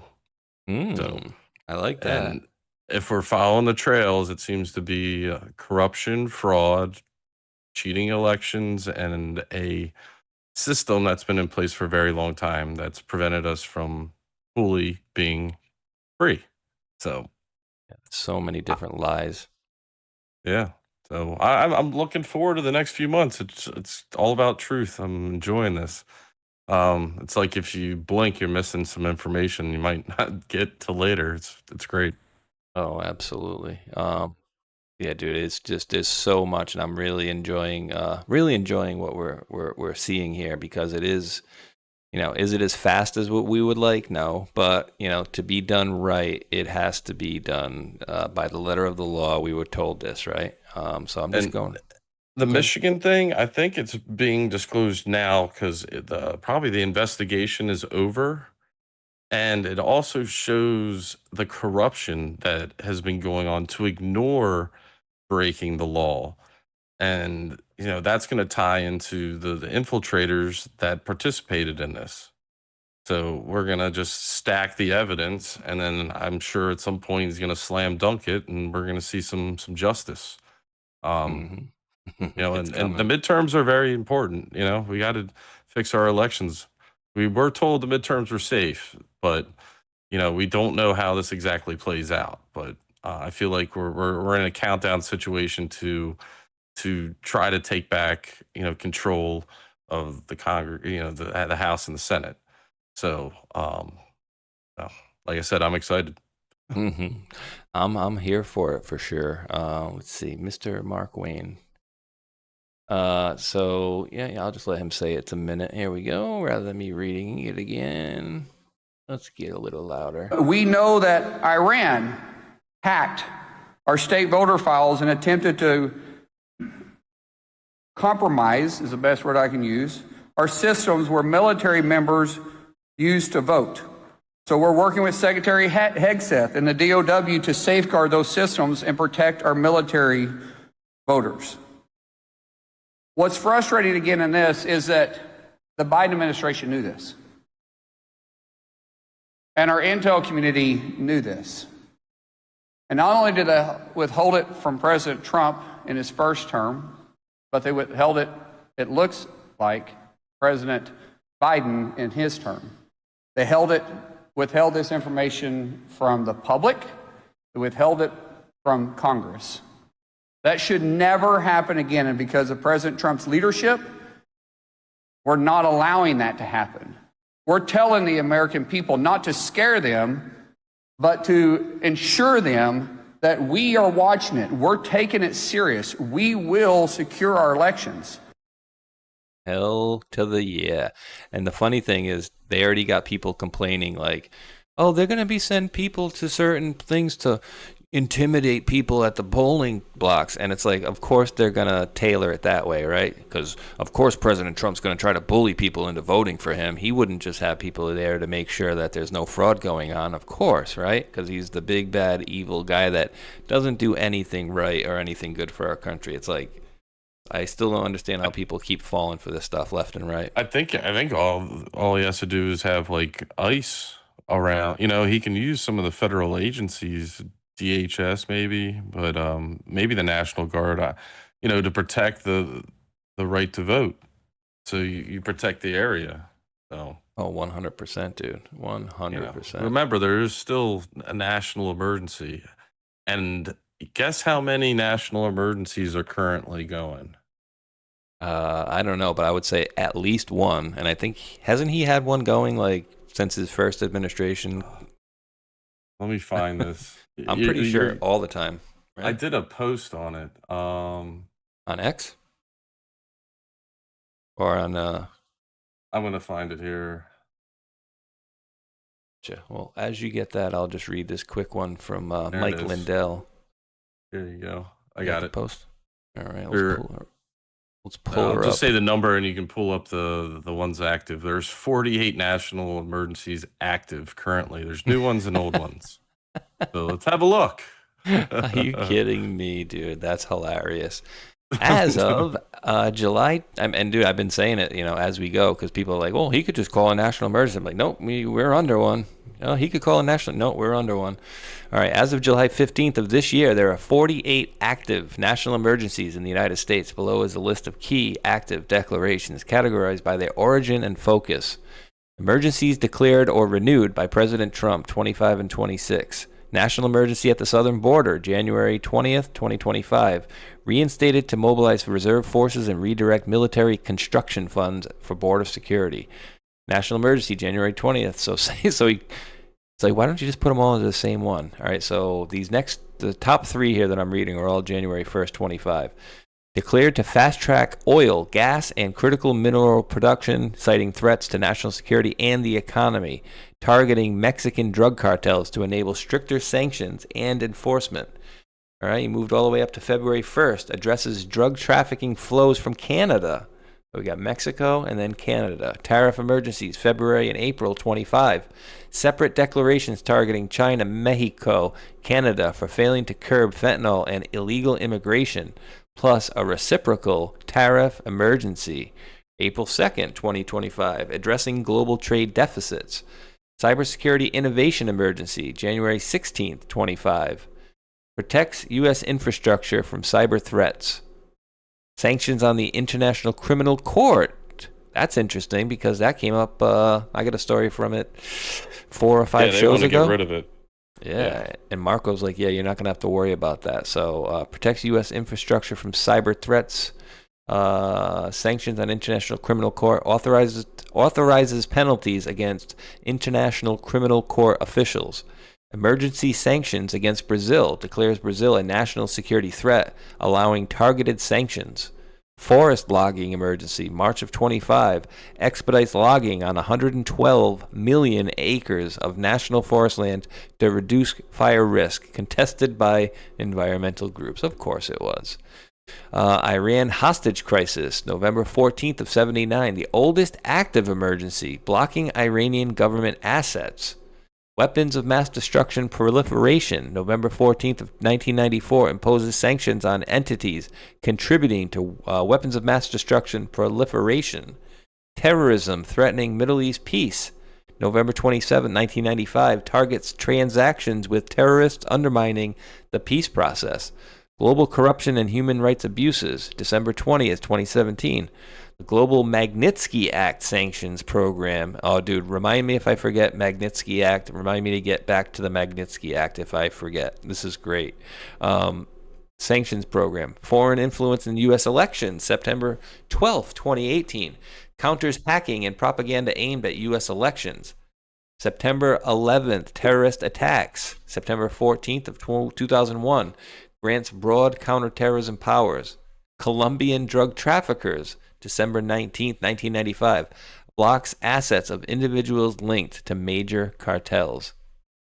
So wow, you can see that we got it surrounded basically. Now I don't know why I did a couple different. I did 2 different searches. It gave me 51 active, and then there's 42 have expired. But you notice that it dates back to Jimmy Carter's administration with Iran.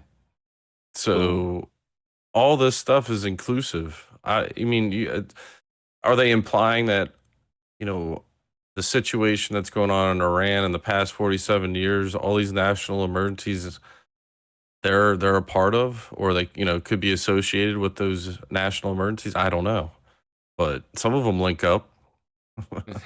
I mean, sounds like he rounded all of the areas that needed to be tackled there, right?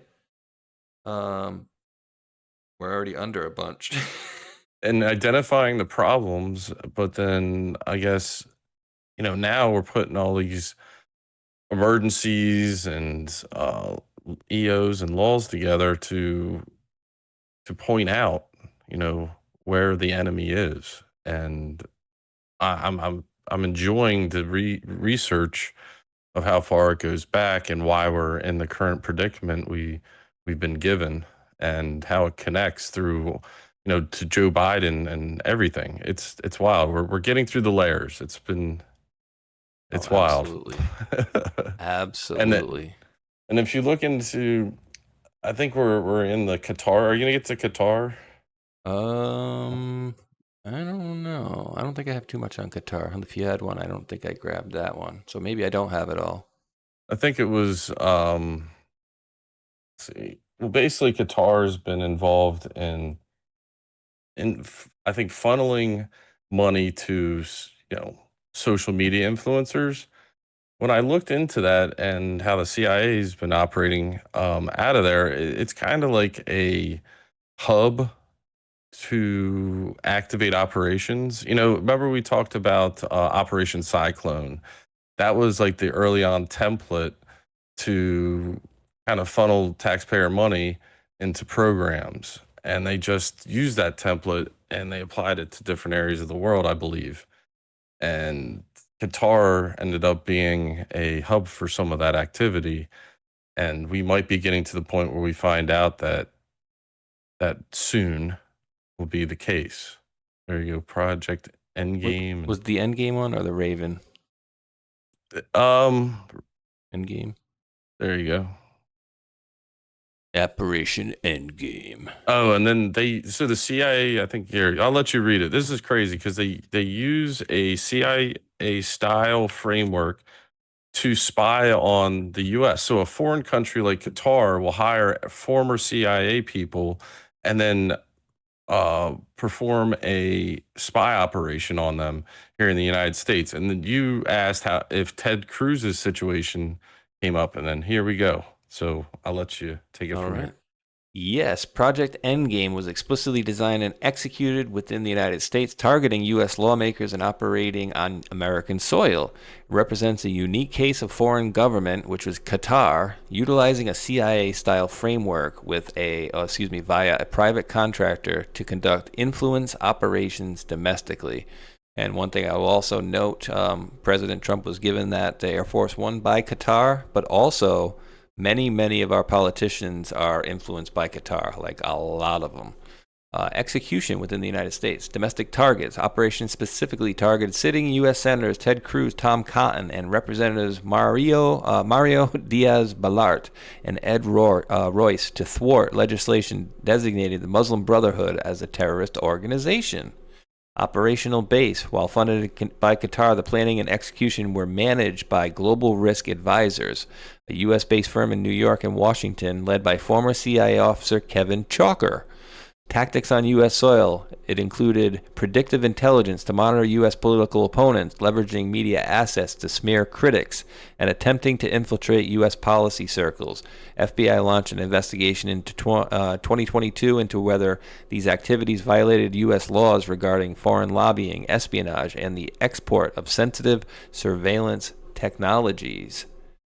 Comparison to other CIA-style frameworks in the U.S. CIA is legally prohibited from conducting domestic operations, a restriction reinforced after the Church Committee revelations in the 70s.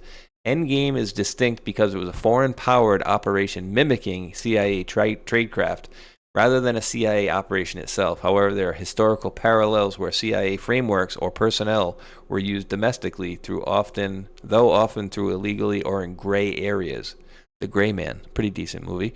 Operation Mockingbird, 50s through 70s. CIA directly recruited American journalists and media executives to plant propaganda and influence public opinion within the U.S., which is going on to this very day. But I think slowly but surely it's being turned over to truth. Similarity, like Endgame, it sought to shape the domestic narrative regarding foreign policy, specifically anti-communism. Remember, guys, they don't want us talking about anti-communism. Unlike Endgame, this was a direct U.S. government operation, which was later deemed illegal and discontinued. Operation Chaos, 67 through 1974. CIA illegally surveilled and infiltrated domestic anti-war and civil rights groups to identify foreign influence. Involved direct surveillance of U.S. citizens. The program was shut down following congressional investigations leading to stricter prohibitions on domestic CIA activity. Private intelligence contractors. The use of former intelligence officers like Chalker by foreign governments to bypass legal restrictions is a growing trend.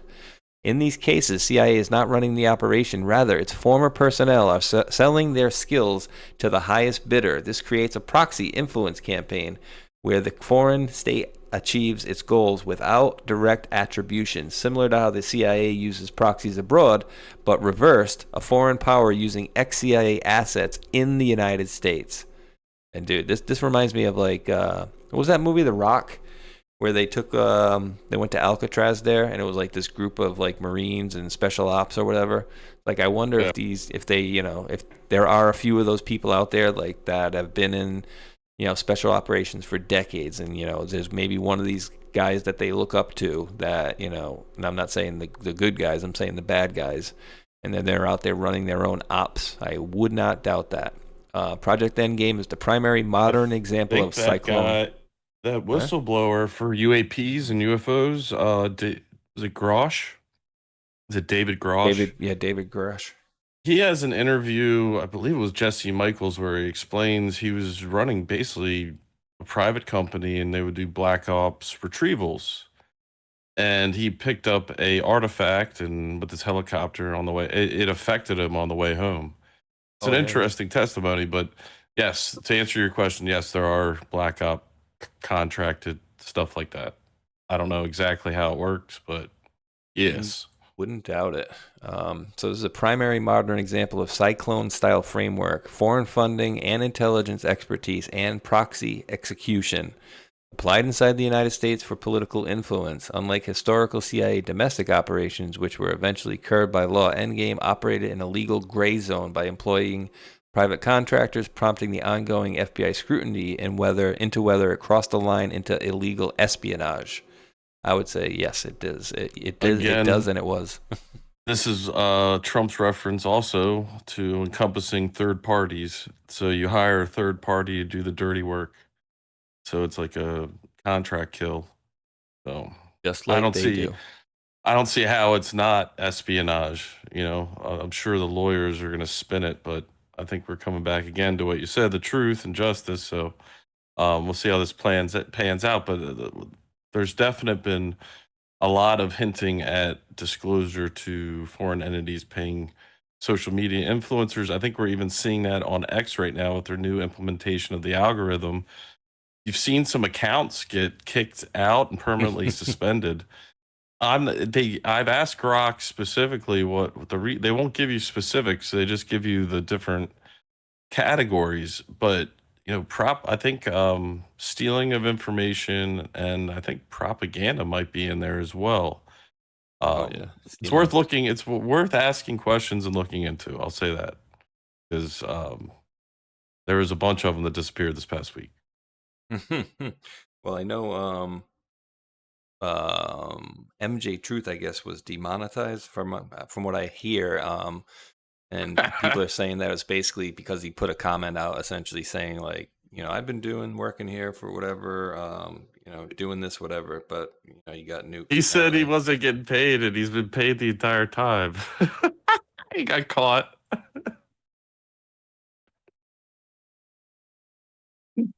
Oh my God! I think he was part of the new George magazine in the beginning. I don't know if he bailed out, but he got I did not know he got demonetized, but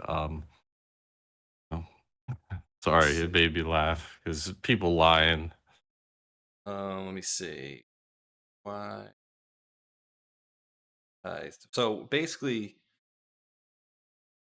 people were, take this video right here, okay? You got an hour and 15-minute video. Now, if I clip 40 what it seconds was out of this, he was doing? I think he was putting his logo on videos of clips, and then he would put it on Rumble and so forth, and you get money from that for the views and so forth. So the original content, he didn't like edit the video. They were just actual clips. So I don't know the legality behind that. That could have been it.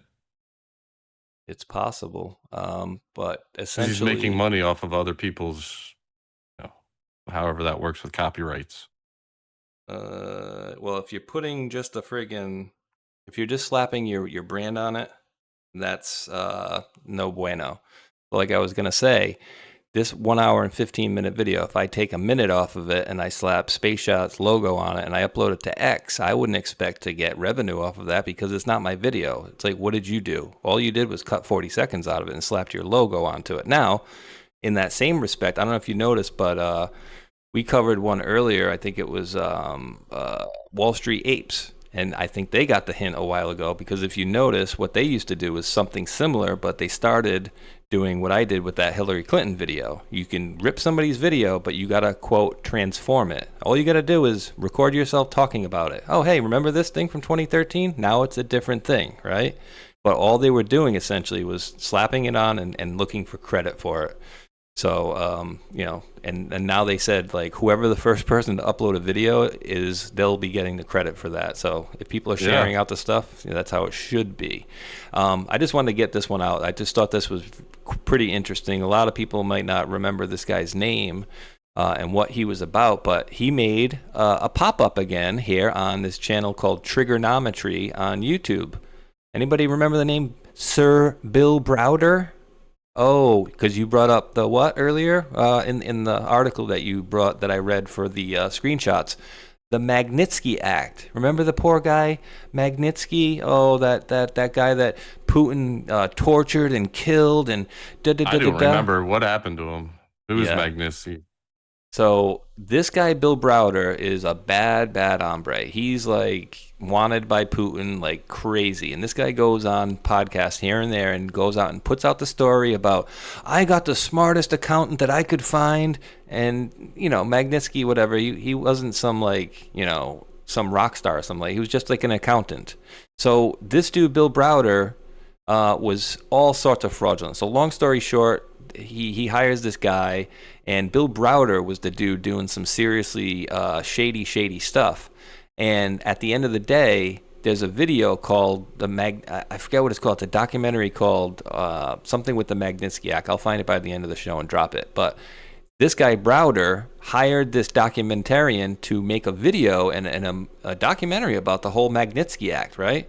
Well, as the video is going on, the documentarian is realizing, wait, this guy is absolutely full of shit.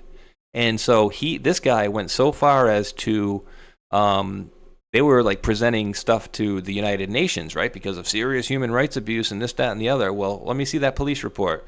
And so he provided the whatever reports to the United Nations, and it was incorrect information that was in there. And it was a whole big BS story, and he got outed big time on that documentary. But this guy's out here still, Putin did this, and this guy was the best friggin', the best accountant that we could find around here, and da-da-da-da-da. So, oh, look at this. Here's me. Found the name of the documentary, you guys, that Trigonometry need to watch. It's called The Magnitsky Act Behind the Scenes. And a quote from ChatGPT. Quote, what's unusual about the film is that Neksarov originally set out to make a documentary supporting Bill Browder's account of the Sergei Magnitsky's death. During his research, however, he says he found documents and testimony that led him to question parts of Browder's narrative. The film then shifts into an investigation of those discrepancies, arguing that several widely repeated claims about the Magnitsky case are inaccurate. So maybe a follow-up video on this is in order for you guys, I wrote, or you can delete my comment and cover it up. Let's see what happens.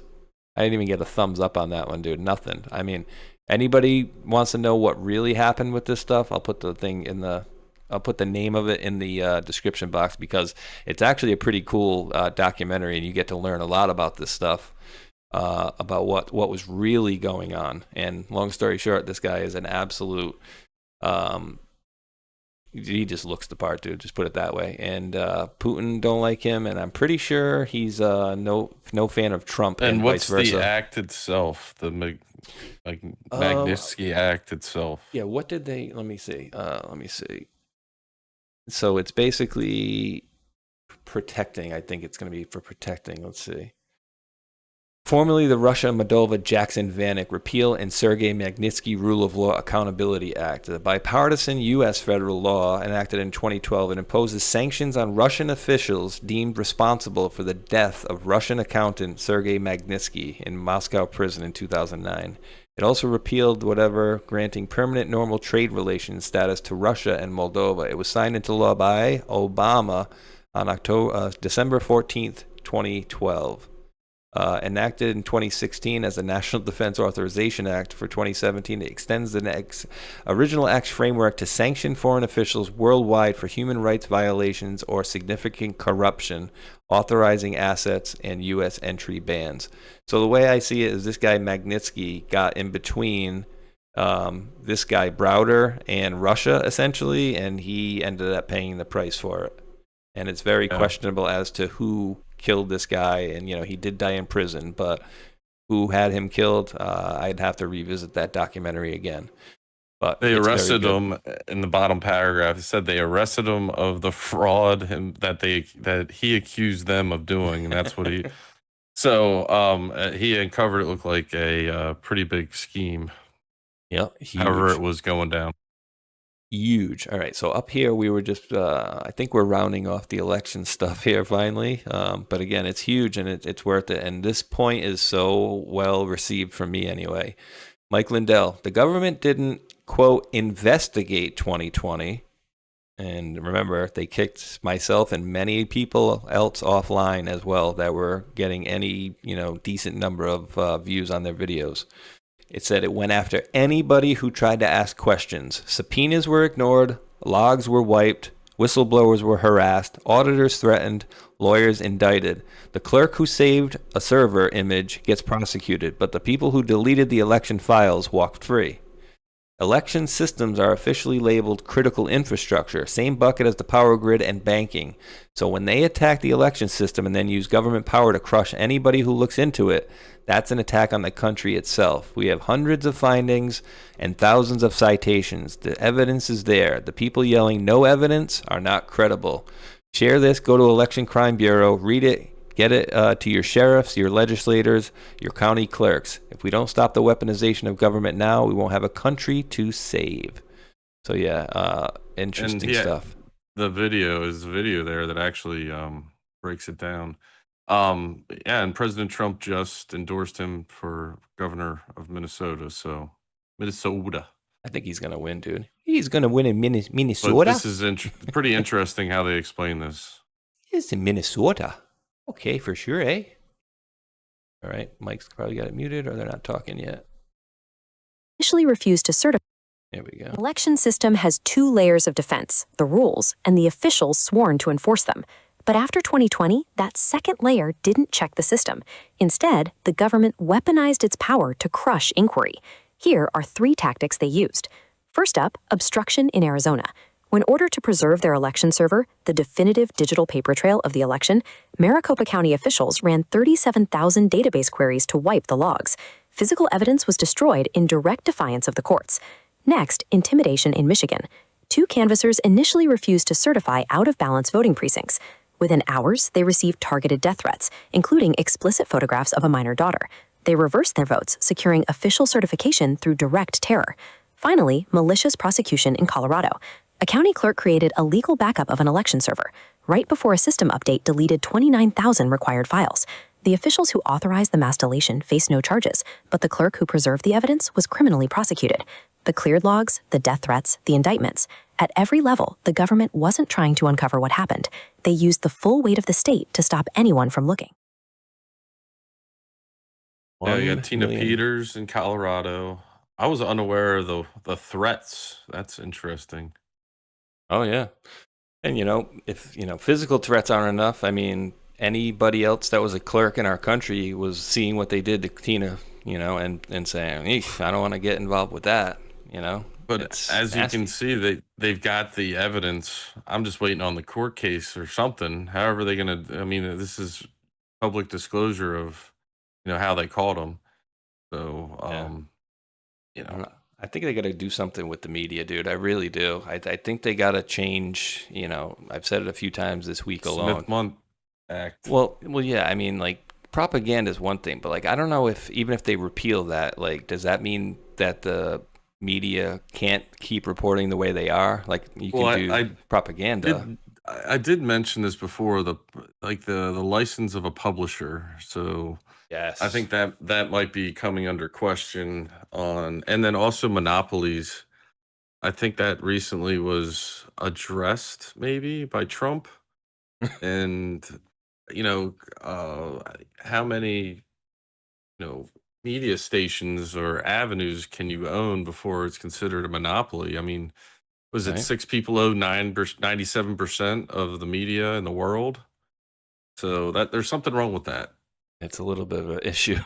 That's a little bit of a Like conundrum. Larry Ellison and his brother are like directly attacking Trump through their companies in the background. It's kind of crazy. I was reading about it the other day. Really? Yeah. I know you got. Are they the ones that own like Paramount too? Yeah.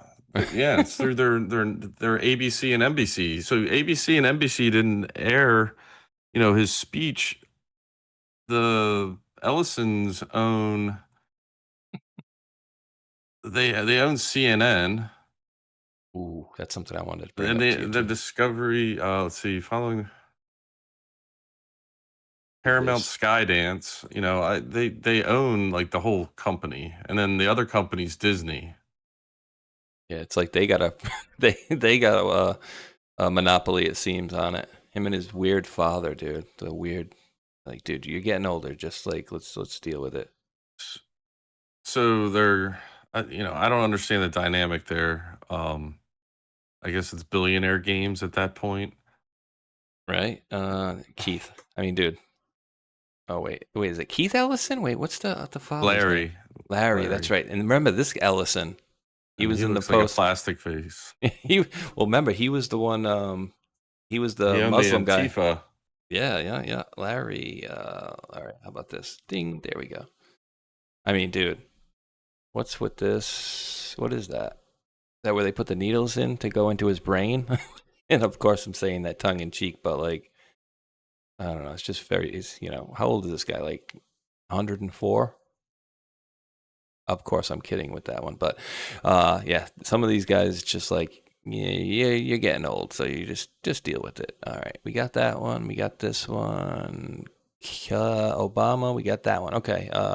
Did we already do the Never Alien Court? I think we did this one already here. Just want to make sure. Yeah. So this is I think we popped it up on the screen earlier. Either that or me and you talked about it earlier. Trump DOJ activated a never used before alien terrorist removal court. Remember we were talking about started under what's his name there? The peanut farmer, Jimmy Carter, I believe. But 7/15 of 26, dude. So now they can quickly get these people out of here. Okay, now I don't know what to make of this, Mac, and I know you've seen this as well. Ready, go.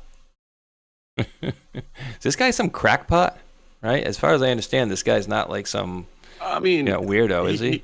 He's become a guy to point out the MH370 video. Oh, yeah. And they teleported the plane on the video. It just disappears, and there's 3 orbs surrounding it. I mean, and I don't know, he's been labeled as the guy to kind of talk about this stuff. It's been around for a long time. The MH370 video is very interesting because there's never been a true explanation for it, and obviously some theories around it. But I'm kind of the same person. We have the anti-gravity technology, time warping. I think we've got stargates or portals, whether they're natural or ancient technology, or we figured out how to do it. But like I said, as soon as you figure out one aspect of that, it'll give you the ability to access the other ones much easier. They just released that they're teleporting energy, they're wirelessly transporting energy from satellites to Earth now. Want to read that tagline? The United States has teleportation technology. That's freaking, just to read it, to even see somebody say that, I've gotten testimony from ex-military, third hand, fourth hand, that's true. And he's a good friend. And the person I told him, I think, was the one that experienced it, and it was rather shocking what he told me. What is this exactly? So he actually came back 5 minutes ago and says, all right, so he says, in case something happens to me. All right. There's a video, and you look in Twitter, you'll find that clip, but go ahead. Okay. He says, in case something does happen to me, there's only one thing the world needs to know. The United States has teleportation technology.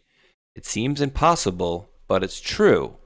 And then he came back and commented on top of that and said, the answer is Hal Puthoff's Space-Time Metric Engineering, which he was nominated for a Nobel Prize. All right, so I personally think it goes further back than that with the T. Townsend Brown and the Philadelphia experiment. But they might have they progress it further and further. And Hal Puthoff, I think, did a video interview, and he explains it. If you look it up in the search engine, not Grok, you might be able to find it. Yeah, I'm trying to figure out what. Or I'll find it. I'll look for it. Yeah. Just take a second, because I want to see Hal Puthoff's Space-Time Metric Engineering, which he was nominated for a Global Prize. Space-time engineering is a theoretical framework for advanced space propulsion. It proposes that the geometry of space-time described by the metric tensor in general relativity could be deliberately manipulated or engineered by altering the properties of the quantum vacuum. This could potentially produce propulsion effects, reduced inertia, modified light speed, or even warp-like phenomena without traditional rockets. The interview's in the chat.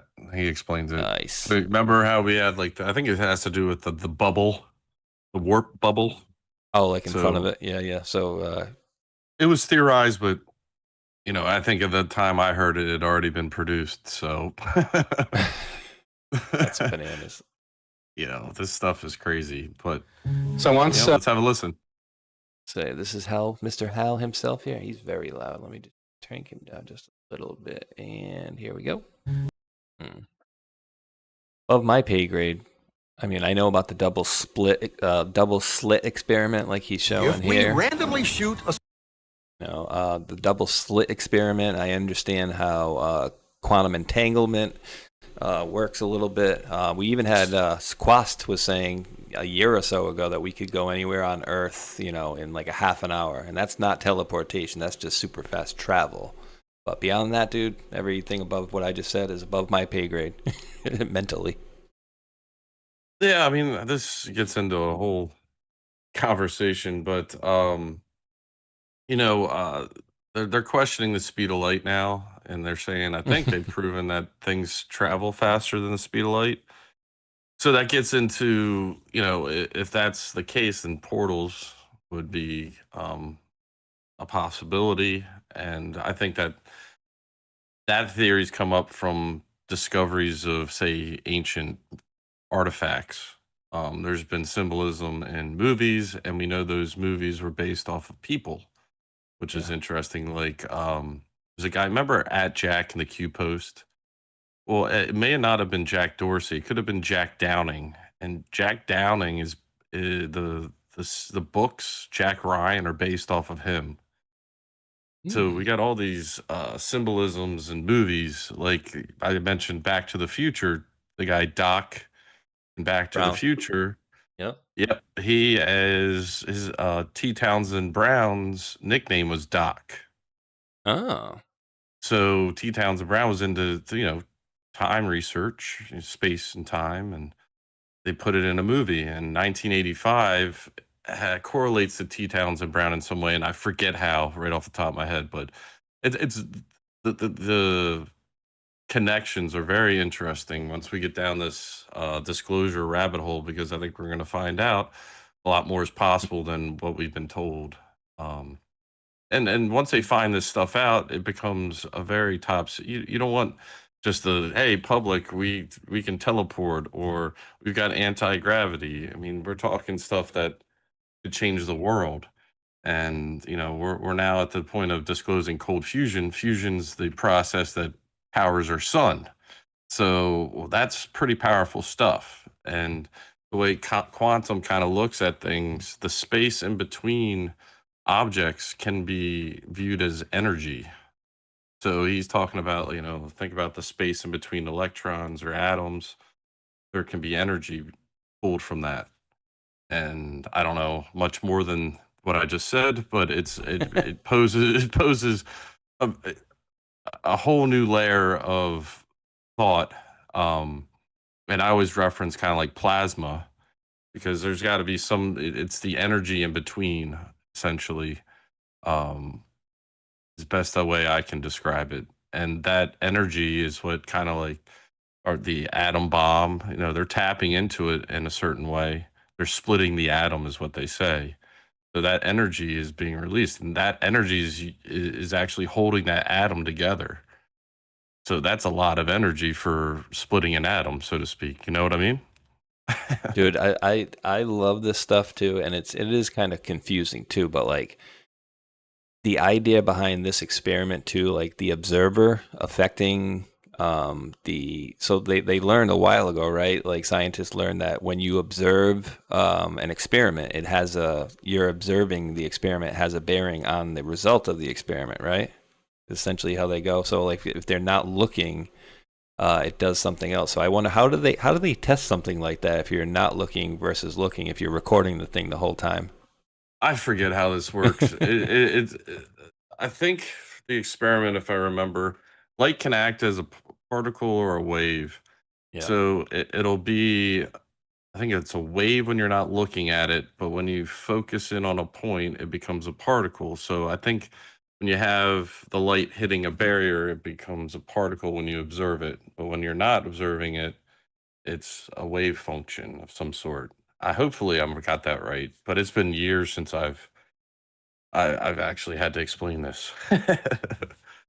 But it shows the probability of, you know, they measure the probability of where that light's going to hit.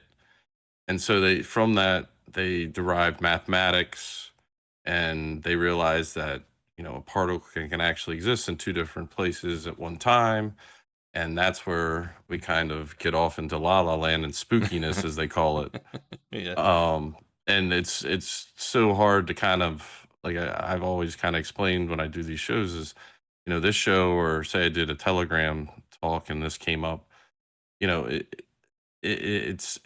had to try to figure it out in reality. And the best way is that there's more than one solution to a problem. So in life, your brain, when it makes a decision, it's not just thinking yes or no, it's also thinking about the in-betweens. And that's your brain functioning quantumly is the best way I can explain that in one variation. Yeah, it's kind of like this thing here. I don't know, maybe it's working maybe it's a different function that's working, but it says there are 12 black dots at the intersections in this image. Your brain won't let you see them all at once. So like whenever you go to look at the black dot, it's like I don't know. Yeah, I see it. It's very weird, right? You know what I mean? It's like you look at one, then the other ones disappear.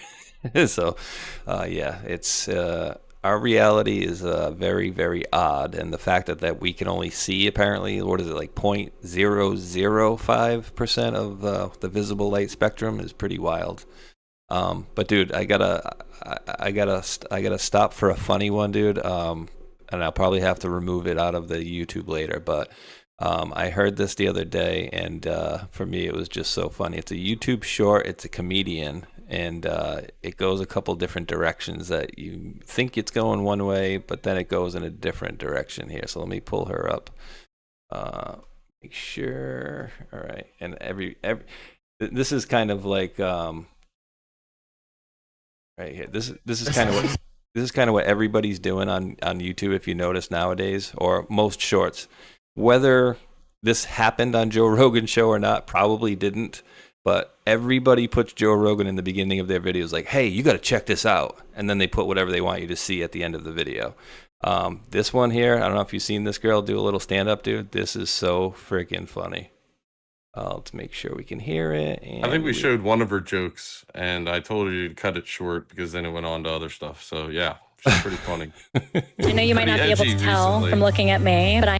Say what recently? Politically edgy, Oh, okay. and it's been nice to hear because we're getting back to the old humor. Great. 100%. From looking at me, but I am also a political refugee.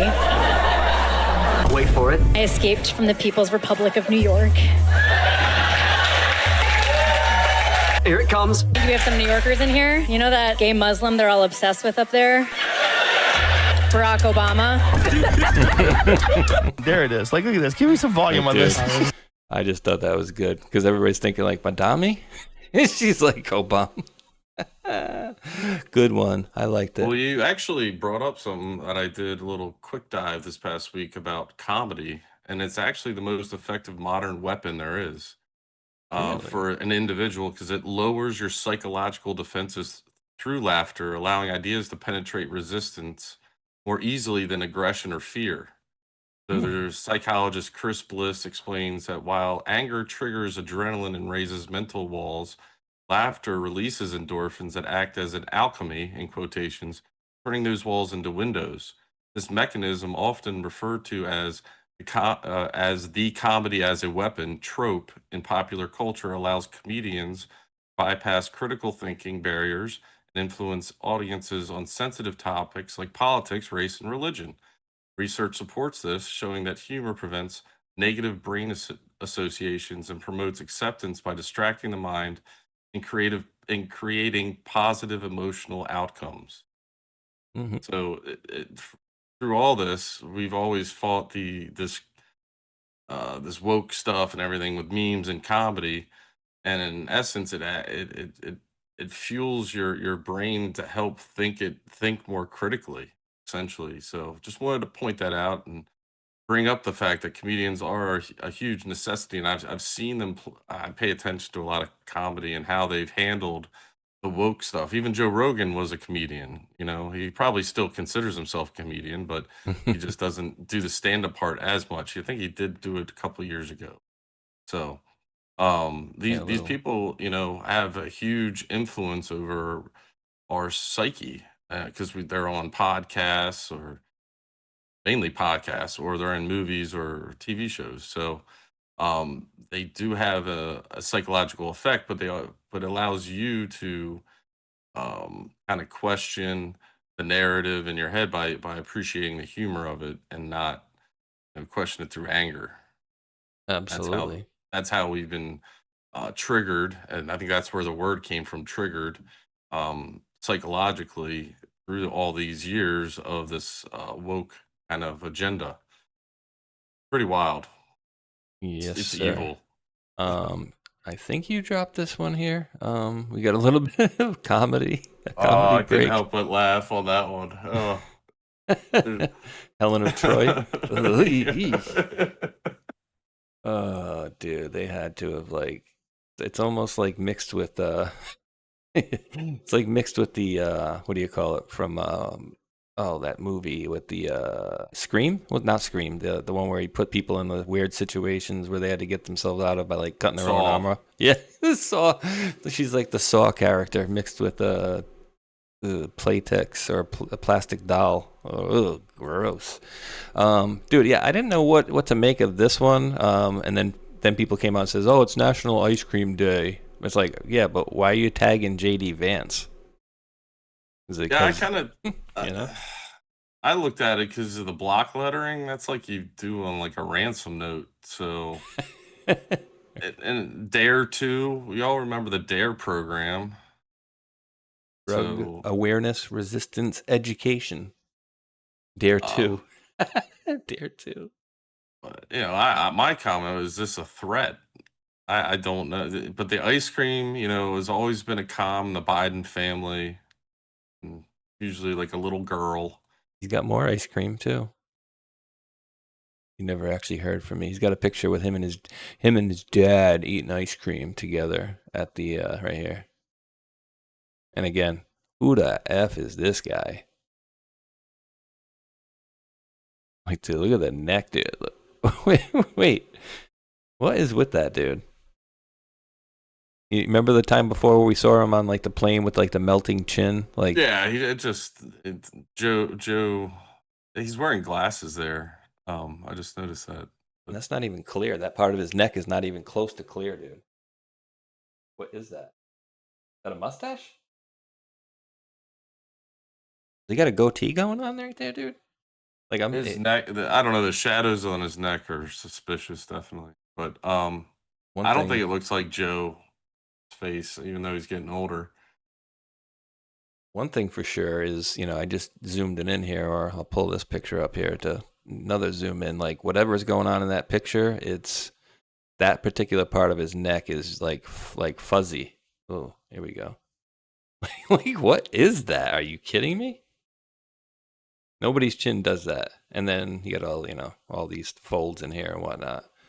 But like you mentioned, he's wearing glasses, and I don't know, dude. I just don't know. This is just, dude, it's totally Gonski to me. I have noticed in a lot of the Joe Biden, I've never really said this and explained it, but his hairline on the back of his head, it always looks like almost like a toupee. Now, I know your hairline does things when you get older, but his hair on the back is always long, so that like where you would have an edge to your hairline, it flops over with longer hair, so it kind of mimics a wig or a mask. Fake hair. You muted? Sure am. sure was. Yeah, something is just not adding up with all this, but it's nice to see them spending some quality time not in the shower together. Oh, and again, the whole timeline of all that stuff, dude, like I was so surprised when I came to, double down and research on that, on my statement, their information coming out, 3 to 6 months apart is pretty damn narrow in the time of, the grand scheme of times. And then come to find out, no, it was actually like 2 or 3 weeks. So that's wild, dude. That his diary or his laptops and all those things got released, and then at the same time, whoops, she forgot her diary at the store. Whoops, or the what do you call it? The Bed Bath and Beyond or whatever the hell it was there. The what do you call it? You know what I'm talking about, right? Yeah. I keep wanting to say Bed Bath and Beyond, but It's where people rent out their houses for a day. Now, dude, you had found this one, and honestly, I didn't even see this one, and this was yesterday, apparently. This was a great find, dude. Yeah. Make this bad boy a little smaller. So I'll read it for you if I can. I don't know if I can. Christopher Macio, the great opera singer, was amazing at the World Cup today. He, quote, took the house down. President Donald J. Trump. So, wait, that's not how you spell his last name, right, Mac? No, just go to the next picture. Oh, well, Christopher Machio. Yeah, it's supposed to be Machio man. So there he is, Machio. And, well, I'll be damned if it looks like we got an extra H, so they must be talking about Hillary Clinton then, right? H for Hillary. And what was that original post right there? They took down what? The house. They took down the house. Okay, so you went and looked for? Missing H, which is always a letter or a word in brackets. So a clean house is important. Ooh, very important. And then the other one I think has to do with the servers, right? The clean house is very important. Columns must be this way. Refer back the Y, NAT security laws, trust the plan, April showers, Q. So, and we've pointed out President Trump, and he even did it this past week, where he posts a vandalized statue in DC, and then he posts the clean version. It'll even say clean on it. So we thought of Clean and Swift, because one of his posts was also Swift and Kelsey get married. And then there was, they actually put Trump as the president at Madison Square Garden while her wedding was going on. The White House posted about it. Pretty funny. Yeah. Really? How about this one, dude? Because you had just brought up and you mentioned, and I 100% agree, you had mentioned servers. So, but what server are we talking about specifically? And I'm going way back. How far are you going back? I'm going way back. Daily Caller here, once I reveal it for the folks here, and once this thing verifies I'm a human, apparently a Daily Caller. Oh, yeah. So the comms was like, took the house down. So the Q post was brings down the house. So that was another thing we looked into, which was the FISA and the server. That was in the Q post. And that brings up Julian Assange. So I'll let you talk about this. We'll get to those Q posts. It's interesting. Yeah, FISA brings down the house. Remember? This is where yeah. So back then, this guy, Imran Awan, got charged into banking. DCNF reporter Luke Rosiak digs deeper into Imran Awan IT scandal, and it's not good news for Democrats. So long story short, the Awan brothers, who worked as IT aides for many Democratic members of Congress, including Florida Rep. Debbie Wasserman Schultz. And I will also remind you of the interview I've shown you guys many times where she's yelling at the chief of police, telling him he wants that laptop back. And if it's a known person and you know who it is and there's no thing or whatever, he's like, yeah, but this one we got something else. So major criminal investigation was going on with that laptop that Imran Awan had left at the Capitol, and the chief of police did not want to give back. The brothers were not given background checks before being given access to highly sensitive government information, and no explanations have been given as to why. Quote, the House policy actually says the background checks are required, but if you delve into the fine print, there's technically a loophole that these members may have been able to invoke that essentially allowed another member just vouch for them, Rosiak said. Before you turn over the passwords that give the guys access to all of the emails of the members of Congress and every file on their hard drives and all their staffers' hard drives, they just kind of casually ask a friend, ask a fellow member of Congress, and fill out this form.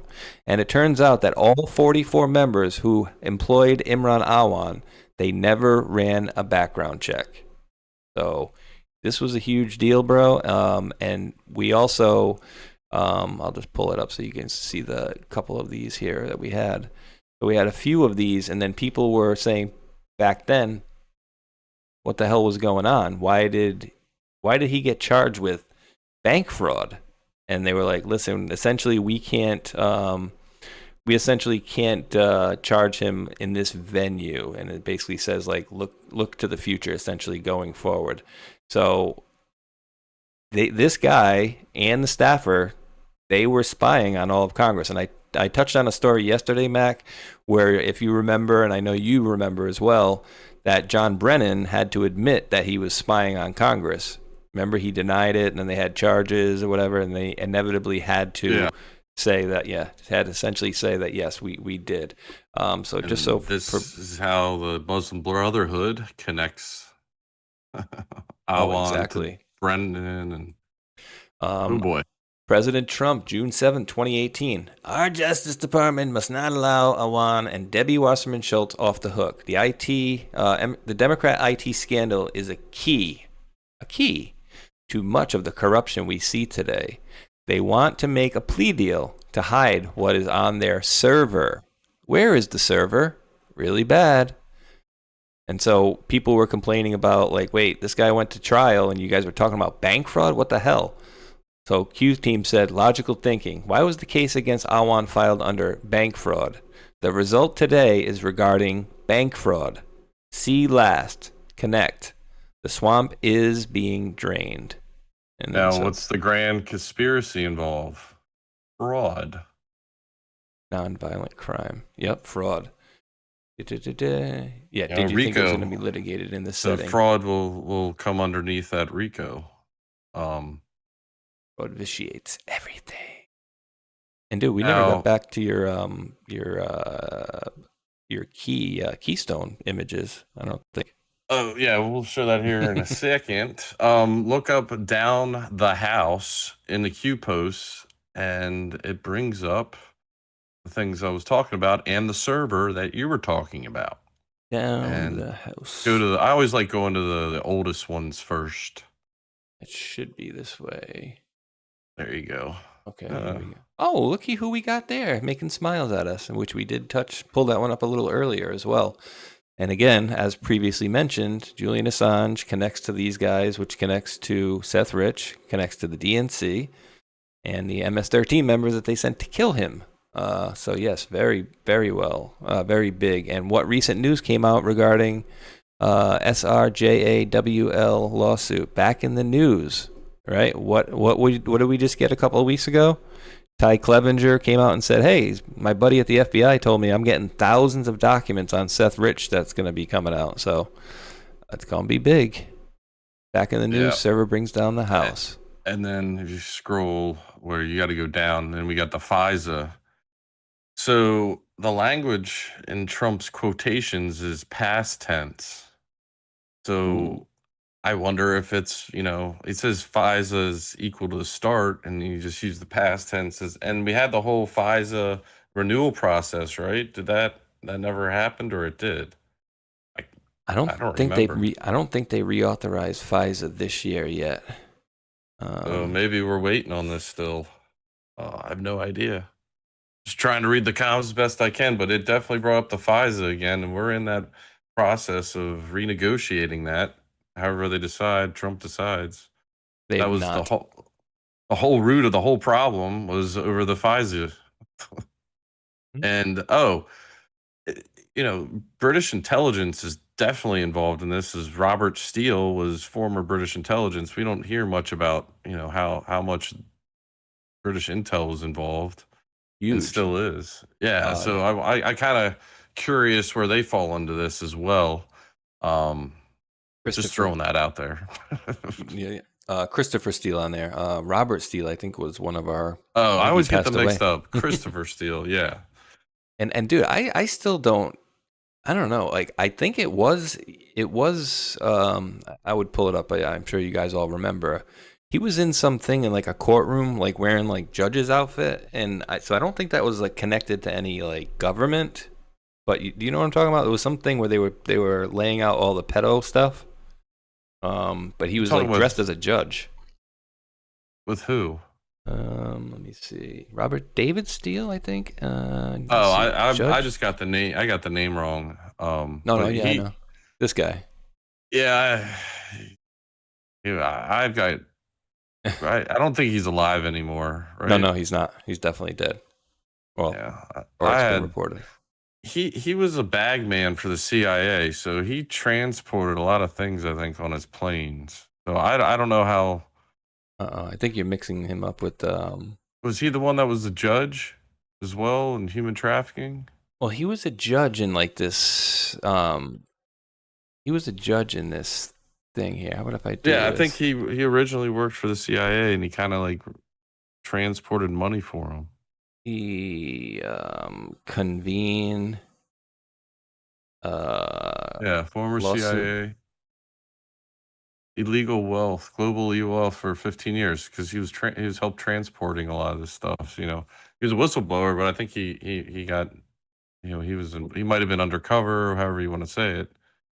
But who was the It was another guy too. That's like a podcaster that says he's an English guy, but he said he used to carry around money for the elites as well. I forget that dude's name. You know who I'm talking about too. Charlie something or other. Charlie something. Yeah, It's a lot of I names don't know. over these last years here. I don't see what I know who you're talking, but I stopped paying attention to that. Oh yes, D Starboard. Thank you, brother. That's what it was. Yeah, it was an international tribunal. It was like some sort of a tribunal court, but it wasn't like connected to like any actual. Participate in proceedings of the International Tribunal for Natural Justice, a private non-governmental organization, judicial complex of inquiry into human trafficking. Yeah, helped guide formal hearings during a 3-day sentence. So let's see. Oh, that's all right. In memoriam. Okay. All right. On to the next ones. Wait, actually, we never got to your. Let's go over here. Oh, the really Keystone. You want to pull that up just so people have a visualization of it? A visual. I think I put it over here. Did I? Oh wait, I got this one. That's what we started with here. No, that one went big. I don't even know why. Wait, did you put this one in? I think you might have put that in last week or this. No, it looks like him though, but it's a Russian guy. All right, wait, hold on. Apparently, I don't have it over here. Let me get it. The key. The Keystone. I think you gotta put the whole word in. God dang it. Here we go. Bing. Here we go. So this is back in what? December of 2017. We were being told and shown. Red Stringer, 25th. Remember, this was a video. What was he saying? I'll see you in Japan or something like that. Hussein read video on the 27th response. Hussein in Asia on the 28th post Stringer. Analyze coincidence. More than one meaning. Hussein read indictments, variables. Think circle. Expand your thinking. Take multiple paths. One connects to another. Learn to read the map. Map is the key. Find the keystone. What holds everything together? Well, he. Oh wait. Go the opposite direction. Oh, opposite. There we go. Ding, ding. Oh, what's that, Mac? A keystone. That's the keystone. It's the shape that holds the arch together, or it's the pressure point to hold the structure together. And so we got your senior executive service as a keystone as their shape. And that looks pretty damn identical almost, huh? Discussed many times on how Trump's now has the ability to fire people in that position who used to be careerers. They could be there, never get elected, but appointed essentially. And there's about, I think, 2,000 of them. I think is the total tally. And that they were obstructionists, I would say, at the least. And Catherine Herridge is pointing out that there very well could be criminal penalties, which is fantastic. I certainly hope so. And these resistors need to go. I just can't believe how growing up too, I always thought like, wow, politics are really boring. And but when you get into this stuff, man, it sure is not boring, to say the least. There's so much stuff I had no clue about that goes on in here. Well, when you realize you got an enemy within and they're trying to take over a country, we're kind of infiltrated in that sense. And the whole COVID thing, I think, would have been a big wake up for a lot of people. It woke me up because they were forcing that stuff on us like illegal drugs. We had no idea what was in there. I always have the example, it could have been heroin. We'd been addicted for life, but absolutely. What were you coming up with on this deal here? The old debt This is the clock? first time I've ever seen them post Trump on their website, and the language in it is very telling. We've gone through the website before, their background. It's a family that owns the website, and they get the, from what I understand, they get the numbers from the government, and then they put the numbers together into this platform. So, you want to read it? Dude, that's crazy. I mean, it says the battle is on, and that looks goldish to me, I would say. Executive order alchemy. Alchemy. Isn't that when you mess with metal? And I think most people think of alchemy like, oh, wait, I can turn this metal into gold or silver or whatever, right? Alchemy is... All right, well, anyways, the USA Treasury. Where's my new 100% asset-backed Treasury dollar? Hell yes. Secretary Bessent, we are working on it, sir. Lots of moving parts, bad guys all around. The USA Department of the Treasury, 1776. Secret window. Did you check out the secret window at all, or was that the secret window? I didn't check out any secret window. Oh, yep, that is the secret window. Why is this so big on here? Okay. So yeah, whenever you go to the site here, close. So this is what the site will look like. Where was the part? It was down here somewhere where it looked like they were actually adding assets into it. I don't know if it was something that was being returned. They kind of keep changing it around because I never saw the total cartel asset forfeiture liability on there. All right, without looking, how many millionaires in the United States, roughly? 10 million. I don't even know what my guess would be. I don't know. 1 million, 10 million. It says 24,350,000 millionaires. Did it say how many billionaires? I wonder how many. Allegedly, we got a trillionaire now. On paper, anyways. Elon. Let's see. Mineral reserves. These look like they're going up. So that's a good thing, right? Mineral. This is 100% asset-backed dollar. Sovereign. Was that wealth reserve? Yeah. So that's the fund they're accumulating. So I believe instead of going to the Federal Reserve like it usually went, it's going to this sovereign wealth fund. All the profits from tariffs and everything. Hell yeah. Dude, look at this one. Total cartel asset forfeiture liability. 23,547,000,000,000. Like, dude, that is just absolutely bananas. I love that. I don't know how they come up with this. I mean, I get it's kind of crazy. I'm sure they're running it through AI. They have to be. It would be my guess, but very cool stuff. Now, this one, I didn't know exactly. Marco. Polo. All right, it works. Okay. Complete background on Flores is here. Press release to the directory. Mind map. I want to get one of these mind maps, dude. So Miranda Devine back in 2025 says, and Nikki Flores was one of the agents who gave Senators Ron Johnson and Chuck Grassley a bogus, quote, defense briefing in August of 2020, undermining their Hunter Biden investigation by framing it as a Russian disinformation operation. Heard that before. After which somebody leaked.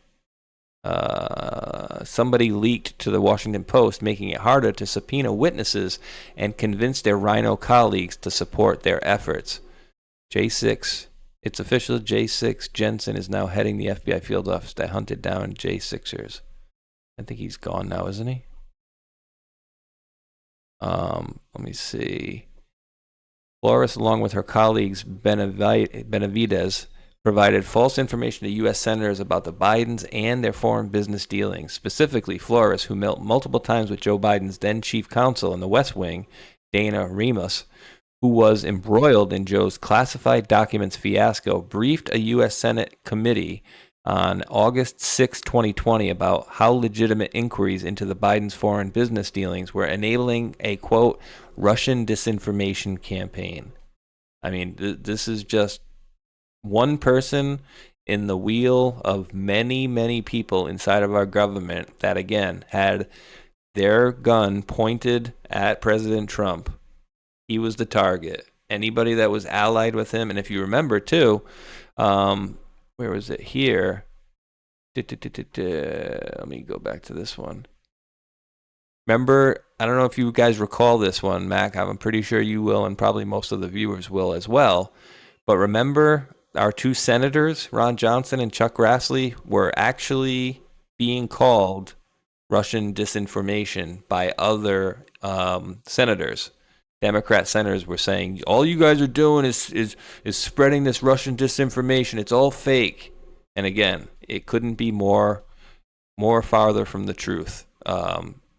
That what they said was real. It was completely made up, and everything that we went through with all that stuff with the Naboo leaks and whatever absolutely proved it. Dude, so this is another good example, another great example of these resistors, bro. It's just so crazy. And don't let anybody out there ever tell you guys that the prosecutor that they had fired was anything but a solid individual, because they'll say, oh, he was corrupt, and they absolutely knew he was not. Let me see. Let's see if I can pop that one up. But any thoughts on that one, Mr. Mac, sir? I got a really good one here. No, not other than Marco Polo. They've done a lot of great research. Anything Hunter Biden. I got tired of seeing naked Hunter Biden, though. That was the only bad thing. No kidding, right? Well, here it is, guys. All the proof you need. You can clip this, do whatever you like with it. But remember, it's from what you're going to hear here. What you're going to hear here is Joe Biden, as you heard a million times, I'm leaving in 6 hours, blah, blah, blah, blah, blah. But then remember, they had to fire the prosecutor that was investigating Burisma, the bribe company there that was set up with Hunter Biden so they could accept these bribes, essentially.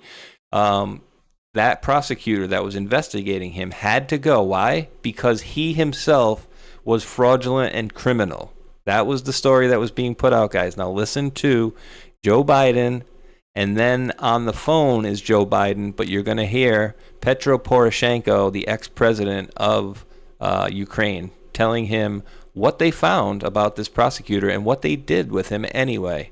Look, I said, I'm leaving in 6 hours. If the prosecutor's not fired, you're not getting the money. Oh, son of a bitch. Got fired. And they put in place someone who was solid. Despite of the fact that we don't have any corruption charges, we don't have any information about he doing something wrong, I especially asked him, no, it was the day before yesterday, I especially asked him to resign. Look, I said, I'm leaving in 6 hours. And then he finalizes that and says, I specially asked him to resign in his position as a state prosecutor. This is me holding up my end of the bargain. And Joe Biden says, I agree. Slimy SOBs. Thanks to whistleblowers, now the world can see what I've seen and what the FBI tried to conceal. Serious allegations from trusted FBI source. What did the FBI do to investigate? From Chuck Grassley back in 2023, guys. But yes, this one I'm going to make a short out of later to remind everybody of. But dude, these are some of the things that they went through. And unfortunately, you had people on the other side that were buying this stuff. Unfortunately, they were buying it. Can't do much with that. All right, Mr. Mac. Where'd you say we were going next? You said you had something on deck or on the plate you wanted to go to specifically? Oh, well, I got this one, which is really I didn't know if I said anything. Oh yeah, the Tate brothers is definitely something. Now them getting arrested, I have the video, and his foot disappears. It's like AI'd. I don't understand why they would Oh, do that. really? I got that. I got that somewhere here too. I reposted it, I think, so I should have it here. Yeah, there's Right. a part on the one I have. Like if you look down at his foot, his right foot, right when it'll turn back there. Look at his left foot. It's disappeared. Part Wait, of it. did it look like he had his shoe off and then back on or something like that? Look right there. Like where's the shoe? You see the point? And there's another Yeah. video where there's people that like disappear and appear. Yeah. Where's his toe? That's what I can't figure out. I don't think there's a shirt on the ground or anything. So No. I'm Didn't you not sure share one last week about? Was it you that shared it with me? It was another video of him like betting, but somebody behind him had no Oh yeah, head. it didn't have a head. Yeah, again. Let me see. And so, but why would they do that? That is just, it's wild because the whole story is what they're saying is it's the whole story about what they got charged with in Romania, that they were trafficking and raping and blah, blah, blah. And again, I don't really care either way, but about this guy. But what I'm saying is allegedly it's been gone through the court system in Romania because they own some sort of like a porn site or something like that had like live actresses on there or whatever. I don't know exactly how it works, but essentially This is either they were being saying, extradited to the UK for charges that date back some time. It's at least I think 6-year span. yeah, that's what they said. AP came out and said basically that they were asked to be extradited to the UK. British prosecutors announced Saturday that they were seeking the brothers' extradition on charges they raped and trafficked women from between 2010 and 2017. And so, like I said, if they actually did this stuff or whatever, then whatever, get them charged for it. But if they're just running things through the same, they're running the same thing with the same evidence through a different court system, then it's a little BS. Well, could this be a negotiation chip for Prince Andrew? Possible? So we give up, and plus this guy, Andrew and Tristan, I think are British Americans. I think they originally born in Britain. Are they MI6? They always have like an intel agent kind of vibe, and he's threatened, he's kind of threatened Governor Santis and saying, if you're going to, do anything, you got to arrest me kind of deal. But they're interesting people. Intelligence. Wasn't his father I don't know. a CIA or something like that? Or I know he was a chess player, but I could have sworn they said he was like in intelligence or something like that. Tats. I'm telling you, I'm no good on the computer. I mean, I'm damn good on a keyboard on a phone, but no, not on a computer here. Let's let this Emery Tate. My memory's leaning towards he was like I don't know. It's taking way too long for graph. So that just increases the chances of them being some sort of asset, sort of an asset. op. But yeah, as you had mentioned before, and so as this loads here, I'll just pop this one up. As you had mentioned before, he wrote, "It's happening." So Chris Bledsoe, author of the #1 best-selling UFO of God book and a lifelong experiencer of UFO phenomenon. I can't say We got to I'll try to find some clips of him, but his interviews are very interesting. This is the guy that was hired by NASA. There's a guy that followed him for a long time. I forget his name off the top of my head. Very well-known NASA guy, high up, and was convinced by Chris's ability to do this. And they come to find out the orb is a woman of some sort that has a name. I forget her name. I think they might even call her just the woman, the lady. And he's been doing all kinds of stuff. They put him in space, apparently, to interact with non-human material. So this is a real thing, and it's very interesting he posts this because at the end is a very, very telling epiphany. Go ahead and play that bad boy. Okay, 1 second, dude, but I got an epiphany for you first. Where did I put an image for show? Here we go. Just really quickly, and then I'll get over to that Instagram link. Emery Tate, so that's his Tate father, was an American chess player who held the FIDE title of International Master. He won Before devoting himself to chess, he served in the U.S. Air Force, where he worked as a linguist and was fluent in Russian and Spanish. He reached a peak FIDE rating, he died from, it's giving me a different write-up than it did on my phone here, so let me just get you back to this part here. He essentially was, worked for the CIA, apparently. So that's not really a surprise. Where was it here? Where did you go? Bork. Here we go. Dude, it's over here still. It's over here listening to me. That's why he keeps doing stuff. So it says, Andrew has repeatedly claimed his dad worked for the CIA, holding a record for the fastest language assimilation, learning Russian in 2.5 weeks from zero. Wikipedia echoes this, but it's unsourced and basically only family accounts.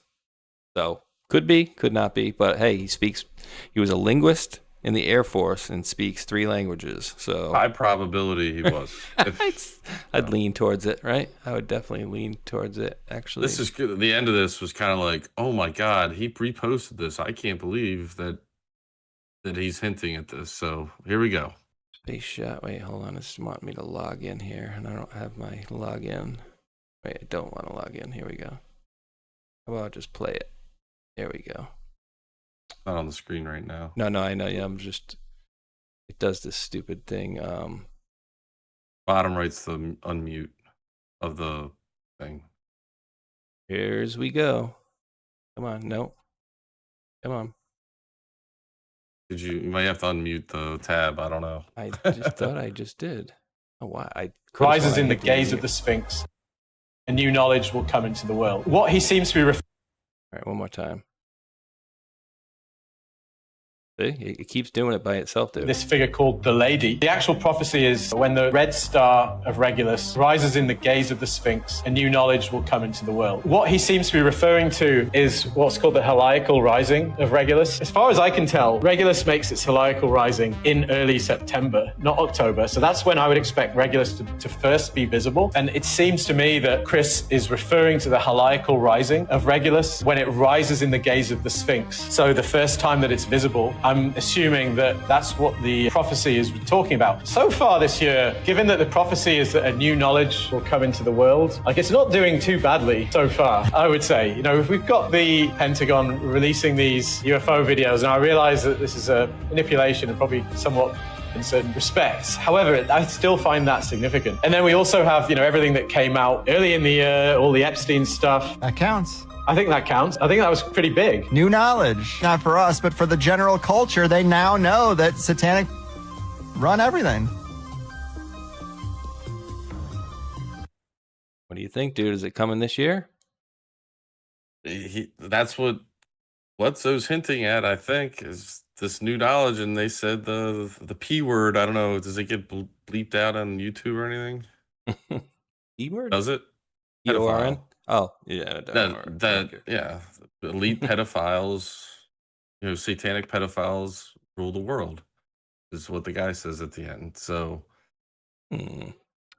And, well, I could pull up the drop, but it says Putin says that they also worship Satan, right? Putin. I don't know how many times Putin would come up. 15. I think it was an older one. No, wrong one, Mike. Ding. New World Order worships Satan. Yeah, they made it illegal in Russia. Hell yeah. Satanism's illegal, so I think they get the death penalty or something. Hell yeah, they should. So this is a spiritual battle, war. We're gonna find out. I think you might have answered your earlier question with that video. If that's the end result, that would wake up a lot of people, wouldn't you say? More so than they are now. I think, yeah. I mean, the COVID thing, I think, will help wake up a lot of folks. Oh yeah, definitely. But that one would be crazy.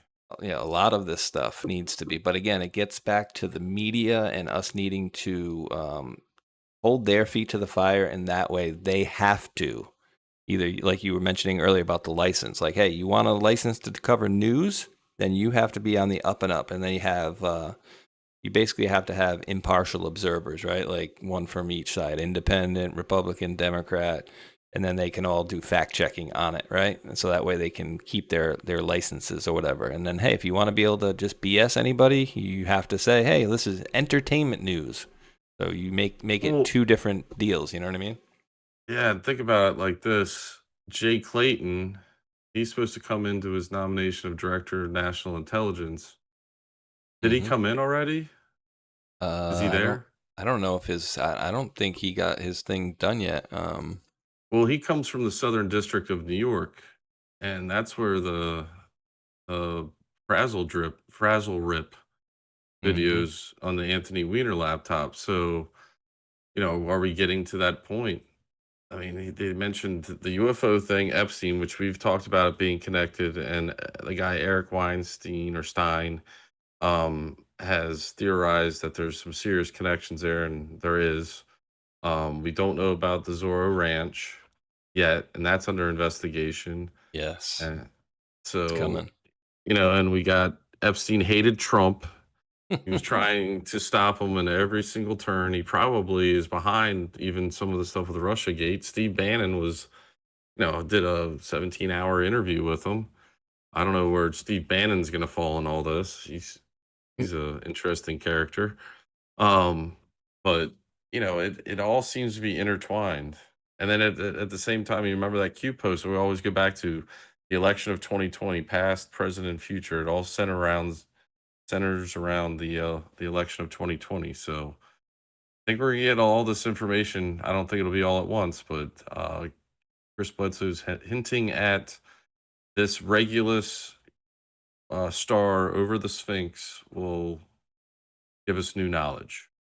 And it's from this person called this anomaly called the Lady, and the Lady has history of being spotted and reported on, and it was so much so that NASA has been, they have hired him after all they're following him. Wow. He's a very spiritual guy too, believes in Jesus and God. Person says they took a photo. Later, I realized how closely to the scene seemed to the Mirror Tarot card, Chariot, even down to the winged sun symbol, which appears to align with the Mandalay Bay. That's weird. But yeah, did they ever find anything under the paw of the Sphinx? Well, I mean, if they did, they probably didn't let us know yet. But but I know they said that I think Edgar Casey said it was going to be there was going to be a finding underneath the paw of the Sphinx. I think they did find an area under there. They found the columns underneath the Sphinx. Like, wasn't that, or is that the pyramids? Right. Yeah, wasn't that like a big underground area there? They're definitely hiding stuff. It's that Egyptian guy I think he's Egyptian, on Rogan. It was a terrible interview because the guy was terrible, and he's suppressing a lot of the information. Though we're supposed to get some disclosure of some sort this year having to do with the pyramids, I believe. Chris Bledsoe's hinted that as well. But there's definitely stuff underneath the pyramids and the Sphinx. There's multiple entrances into the Sphinx. There's one by the ear. I think there's one by the paw, like you said, and there's a couple other spots. And they've done a good job covering a lot of this stuff up and keeping it hidden. I don't know why. Gotcha. All right. Other than it doesn't fit the narrative of what we've been told as far as who's in control. Like the history of everything. What do you think about two dudes hanging out on a boat? James O'Keefe, My Price is My Life. Setting Sail with Scott Pressler, episode 1. My Price is My Life is officially back, but this time we're not filming on our typical studio. Instead, we're setting sail on James' boat, Lucky Charm. Each episode combines the art of sailing with authentic, humanizing conversations with each guest. Apparently, it's like an hour video, but Scott Pressler and James O'Keefe, isn't it alleged? He's married, apparently, but he has hair longer than most women. To a guy? I think a woman. I'm pretty sure. I've heard him say wife before. I'm pretty like 99% sure Scott Plessler is married. I don't know to who. Anyway, yeah, it was a boats and gays here. Let me see. Does not have a wife. He's openly gay. I do want to reveal that. Wait, he's not married. My bad. James O'Keefe was trained by Eric Prince. Do you have that in there? I don't think I in the chat. Eric Prince. But remember, was it Eric Prince being thanked by the Q team or not? I don't know, but he definitely told him how to, what he does with the disguises and stuff. Eric Prince had trained him on how to do some of that stuff. Was that in the Project Raven stuff? I think so, yeah. Okay, yeah, I do have that. I got you. Keywords here. That's what. Which is interesting. I don't know where that falls and everything, but this one out of the way here. Get you out of there. Ding, ding. Oh, that's the hairline there. You are only seeing that one. That was earlier. Shh. Here we go. So this one right here, this was the end game. We handled this one here. Now remember when the drops we had, and again, I'm not saying he's good or bad, I don't know, but Eric Prince, what was he the head of? Blackstone or Blackwater, wasn't it? Blackwater, yes, thank you. Blackwater. That was the contracting deal. At all those, remember we had all those issues with people. Some of the contractors they say were shooting some folks or whatever. Yada yada yada. But UAE Project Raven espionage. UAE hired a team of former U.S. intelligence officers under the codename of Project Raven.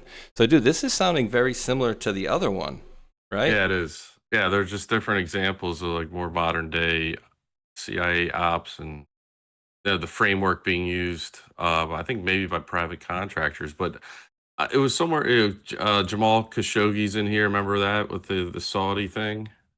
Ooh, and dude, so go to number 2. What's called Team Jerry and DynCorp. So that explains part of that. Okay, Team Jerry. Let's see here. Saudi Arabia's, quote, Team Jerry and DynCorp, operation prior to the murder of Jamal Khashoggi, Saudi Arabia contracted with DynCorp. That sounds like a made-up thing, like a movie, right? DynCorp. And hired former CIA officers to build its intelligence capabilities. Focus was on internal dissent, but the network monitored U.S.-based activists, journalists, and family members of critics living in America. Methods: former CIA officers trained Saudi personnel in surveillance, asset recruitment, and interrogation. CIA itself reportedly shelved some cooperation plans after the Khashoggi killing due to the reputational risk and the blurring of lines between U.S. contractors and foreign repression. Yeah, we don't want them to get a bad name. Turkey's lobbying and espionage network, Sybil Edmonds case. Former FBI translator revealed a long-running operation involving Turkish lobbying groups like the American Turkish Council, bribing U.S. Congress members and Pentagon officials. High-ranking U.S. politicians and military officials were the targets.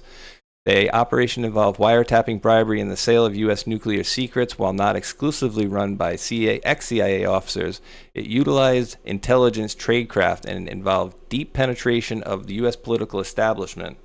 Edmonds alleged that specific officials told secrets to Turkish contacts, who then passed them on to other networks, including Pakistan.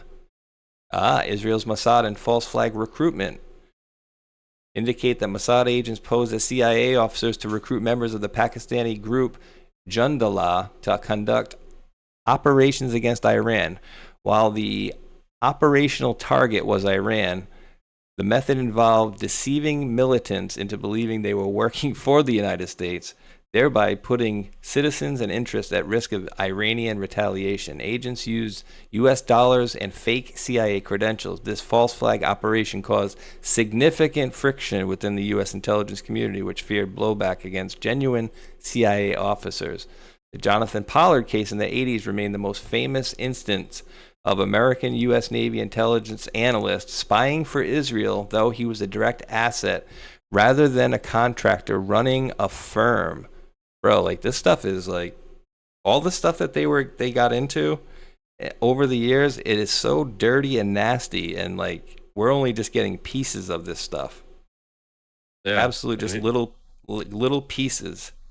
So look at the time frame here. This is during Q post time, so I don't know. Oh God, dude. I mean, Veritas and Eric Prince, 2017 to 2020. So he recruited former CIA and MI6 officers to train Project Veritas and Conservative Grove into espionage tactics. Hey, well, somebody Yikes. sure learned how to do some covert reporting. Apparently, how come I can't find? I'm looking for that one that says. Didn't it say Now look thank at you, Eric? look at the legal gray zones at the bottom there. Legal gray zones.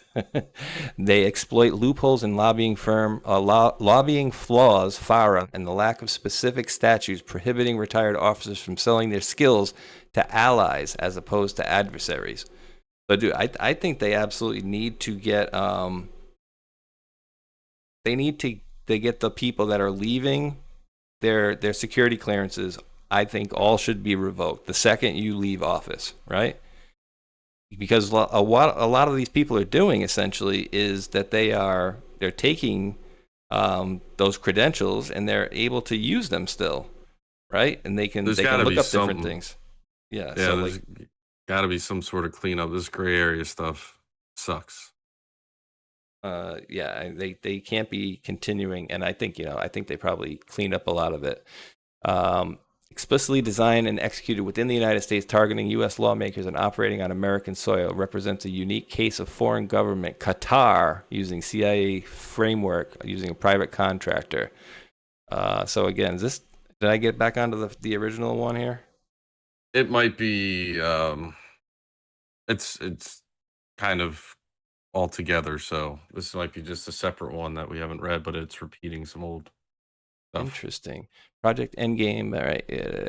Qatar planning and execution managed by Global Risk. Yep. Same thing as that one earlier. But I think if they take that away from people, I could see where they, it could be used, right? But let's be honest. Most times it's, Democrat and then Republican comes in. So why do they say that they keep the what do you call it?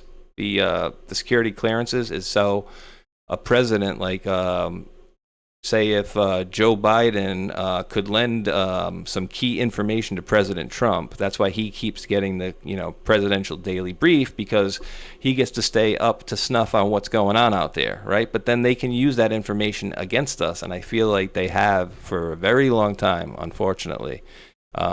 Absolutely, they have. Joe Biden. That's your boy. I was right just there. Pointing out his hairline in the back. See how it like sticks out?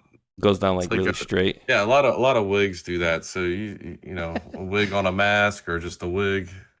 Come on, man. So I don't know.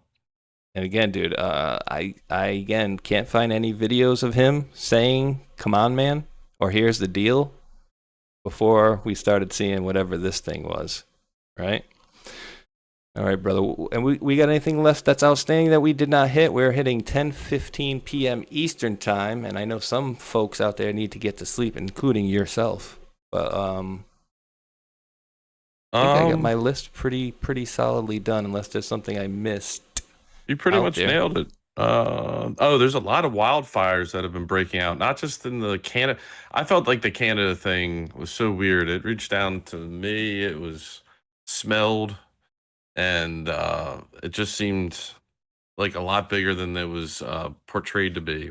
Did you get any of the smoke? Thankfully, no.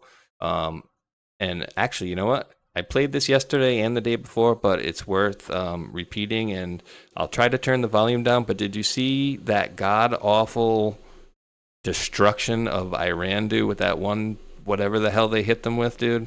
This was absolutely bonkers. Like, you're looking at this and you're like, okay, you need to actually hear the sound on this. It's like so crazy.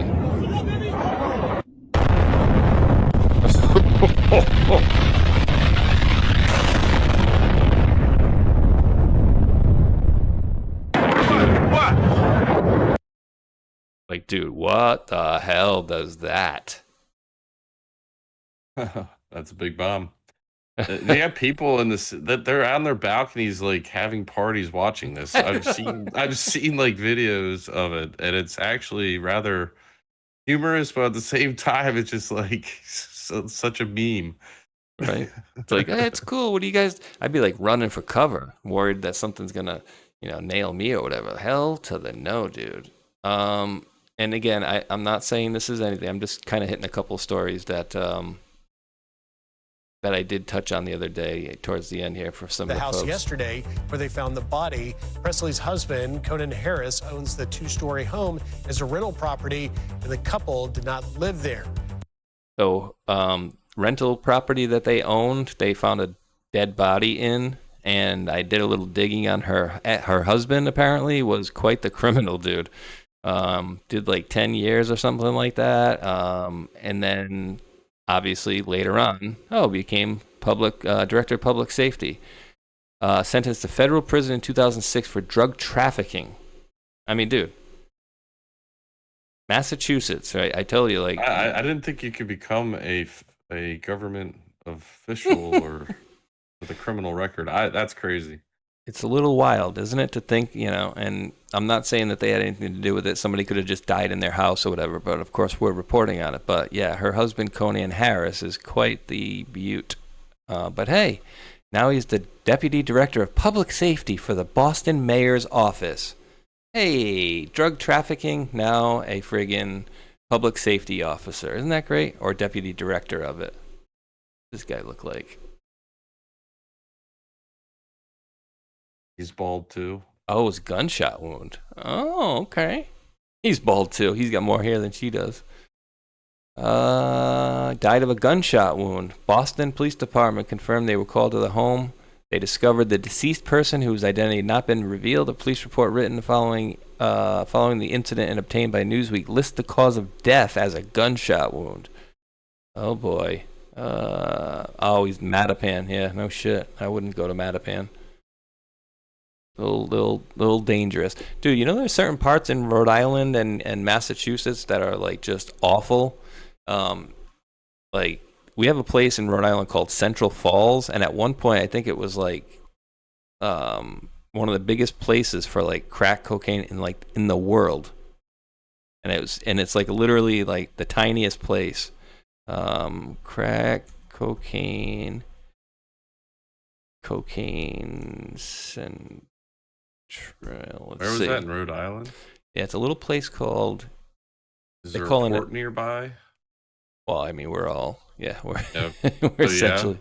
We got harbors, bays. We are the ocean state, as a matter of fact. But just really quickly, Central Falls, Rhode Island has a long history as a local hub for crack cocaine trafficking, earning the infamous nickname Sparkle City due to its role in the 80s drug trade. Continued history of federal and state crack cocaine busts.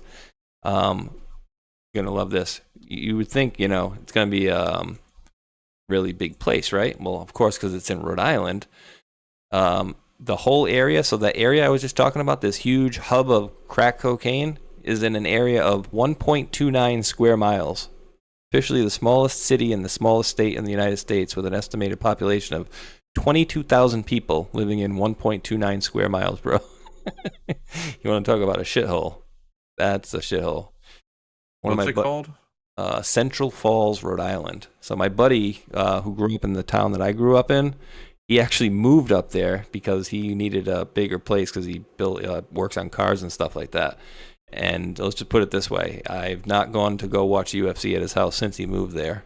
If that's any indication of, the area in which it is. But yeah, we got our own little beautiful place of love. If you look it up on a map, it's going to show you, like churches and stuff, but you're not going to see the crack-infested areas. Not at all. All right, sir. Let me go over to Pilled, and I'm going to thank some folks over there, and thanking Untitled 82 over on Rumble. Drop the dollar hollow Rumble rant says politics is fire. Yep, COVID fueled it for me. Plus the Q drops. Yeah, 100% on that. I back you up 100% on that one. No thanks, I'm going to read Joe's bass because he takes the time and always writes such a nice message on there. Lizzie B with the cookie. Thank you for that, Lizzie B. Mr. James Rohrback with the cookie says Robert Steele was part of the International Tribunal for Natural Justice, ITNJ. Thank you for that, sir. One Thunder with the can. No message on there, but thank you. Murph Huzar gifted a cookie. No message on there, but thank you, Murph Huzar. And no thanks, Joe. Always a pleasure to read your comments here, sir. Drop that cookie. Says, hey there, Senior Space Out. I hope you're in a fine space as we break this fine Monday wide open. I look forward to the show. Have fun. God bless and be safe all. See what I mean? Very nice comments.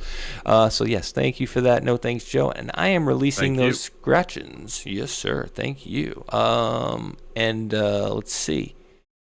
Anything you're looking forward to, or anything you want to say to the folks before we're heading out? And you got your eye on anything? We kind of covered it, like what we're kind of being steered towards. I'm just waiting for the rest of the truth to come out, however it does, and kind of piece the elements together and how they fit. So we're on the offensive definitely this past week. I mean, even Pete Hegseth, I love the post. The flyovers will continue until morale improves. So they're cleaning house in the military too, I believe. Pull that bad boy up again. That was badass, huh? Yeah. There's been some great footage of planes doing flyovers. This is the most impressive one I've ever seen. I've never seen a B-2 Spirit, so especially like this. I've always seen like the pictures. Danger zone, dun dun dun dun. Thinking I went through the danger zone.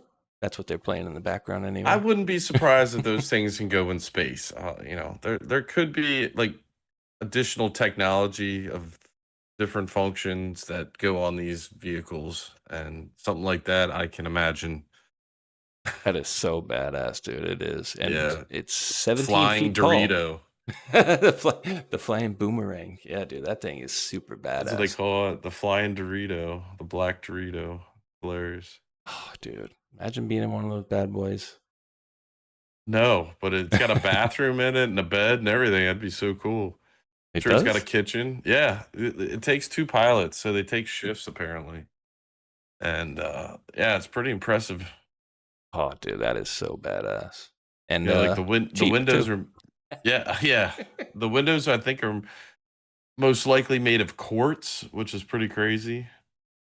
How much you think? What's the ticket price on it? Over $1 billion. All right, nobody look it up. Only on your honor, look up the price of a B-2 stealth bomber price. I'm gonna say it's like $2.4 billion, something like that. I'm gonna go with 3.3 million. No, million? No. I'm gonna say can't just be. What was your guess again? 2.4 billion with a B. Okay, billion with a B. Okay. 1.7 billion. We'll go with. We'll see what the folks are saying in the chat. Oh, 2.13 billion. We'll see if anybody in the chat got that one right. Oh God. Sean Lene, 650 billion? What? Or you actually said 650 bill. D Zaxi says 50 billions. No. Edet EDDET1 says 1.75 billion. That's the closest out of the chat so far. Dirty Carpenter, 33 billion. TS Baum, 750 million. That's closer than my guess was. Gagillion, ML Boots Walk. Not sure how much that is, but that's not correct. A billion, D Starboy, Sean Lene, 6.5. So yeah, definitely. But yes, thank you for that one. What was the price? The correct answer is ding, 2.13 billion. When factoring in the local total program development, procurement, and testing expenses, drastically depending on how the accounting is measured and adjusted for inflation, Flyaway unit cost. Baseline manufacturing cost to build just one aircraft. How about in 1997 dollars? How much was that? $737 million. EDDET, or I'll say edit one, says, I mean 2.13 billion.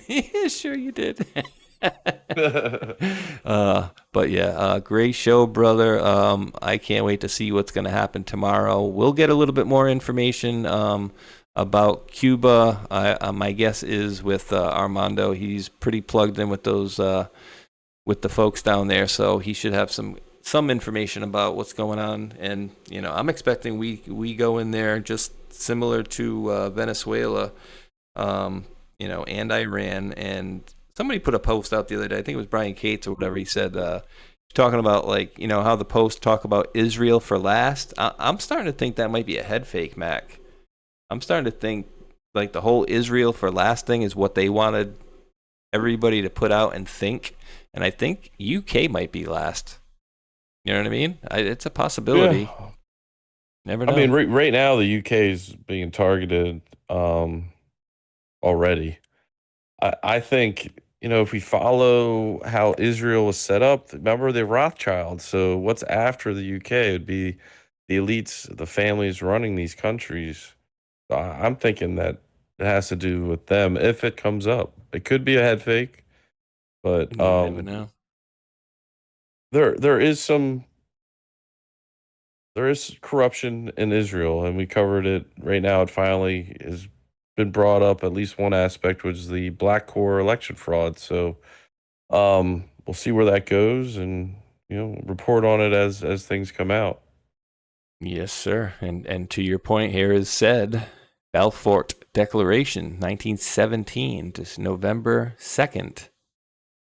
Dear Lord Rothschild, I've had much pleasure conveying to you, on behalf of His Majesty's government, the following declaration of sympathy with Jewish Zionist aspirations, which has been submitted to and approved by the Cabinet. His Majesty's government view with favor the establishment in Palestine of a national home for the Jewish people, and will use their best endeavors to facilitate the achievements of this object, it being clearly understood that nothing shall be done with many prejudice the civil and religious rights of existing non-Jewish communities in Palestine, or the rights or political status enjoyed by Jews in any other country.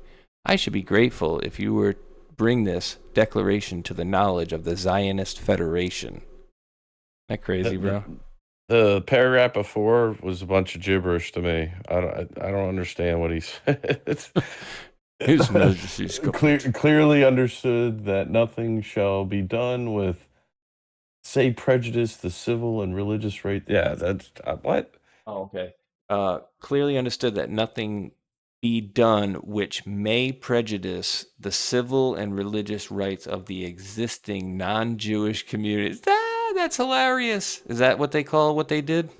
They called it, they won't be prejudiced against the non-Jewish people there, and they won't just knock on their door and kick them out of their houses and say, this is my house now. Is that what they mean by, it will be done? It may not, it may not be like that. I don't know. And the key word here was also Zionist in here. So that was worth noting. Zionist Federation. Zionist is just supremism. That's it. That is elitism. Elitism, and we ain't about that. And it is 10:30, and that was indeed episode 218 of Hold the Line. Great show, Mr. Max, sir. Always a pleasure on here. Do us a favor, guys, if you could help us get on that leaderboard 3 shows in a row. If you get us on the top 10, I'll be especially grateful. But great show, brother, as usual. And I will thank the mods again one more time. Now that I've made myself a nice, beautiful list there, Mac. Cap 78 Pack, Chris Schaus, Diane Devo Williams, Debbie Roush, GGB Working It, James Rohrback, Patriot Chick P Dancer, Susie Q, Tasmaniac, Tinette Booth, and Miss Wheezy Girl. So thank you all for your help there, wonderful mods, helping myself and many others out there over these last many years. I do greatly appreciate that help. And once again, from Mac and myself, we do appreciate each and every one of you wonderful world patriots out there for tuning in. And until that next one, tomorrow night, 7 p.m. Eastern, thumbs up, like, and subscribe. Peace.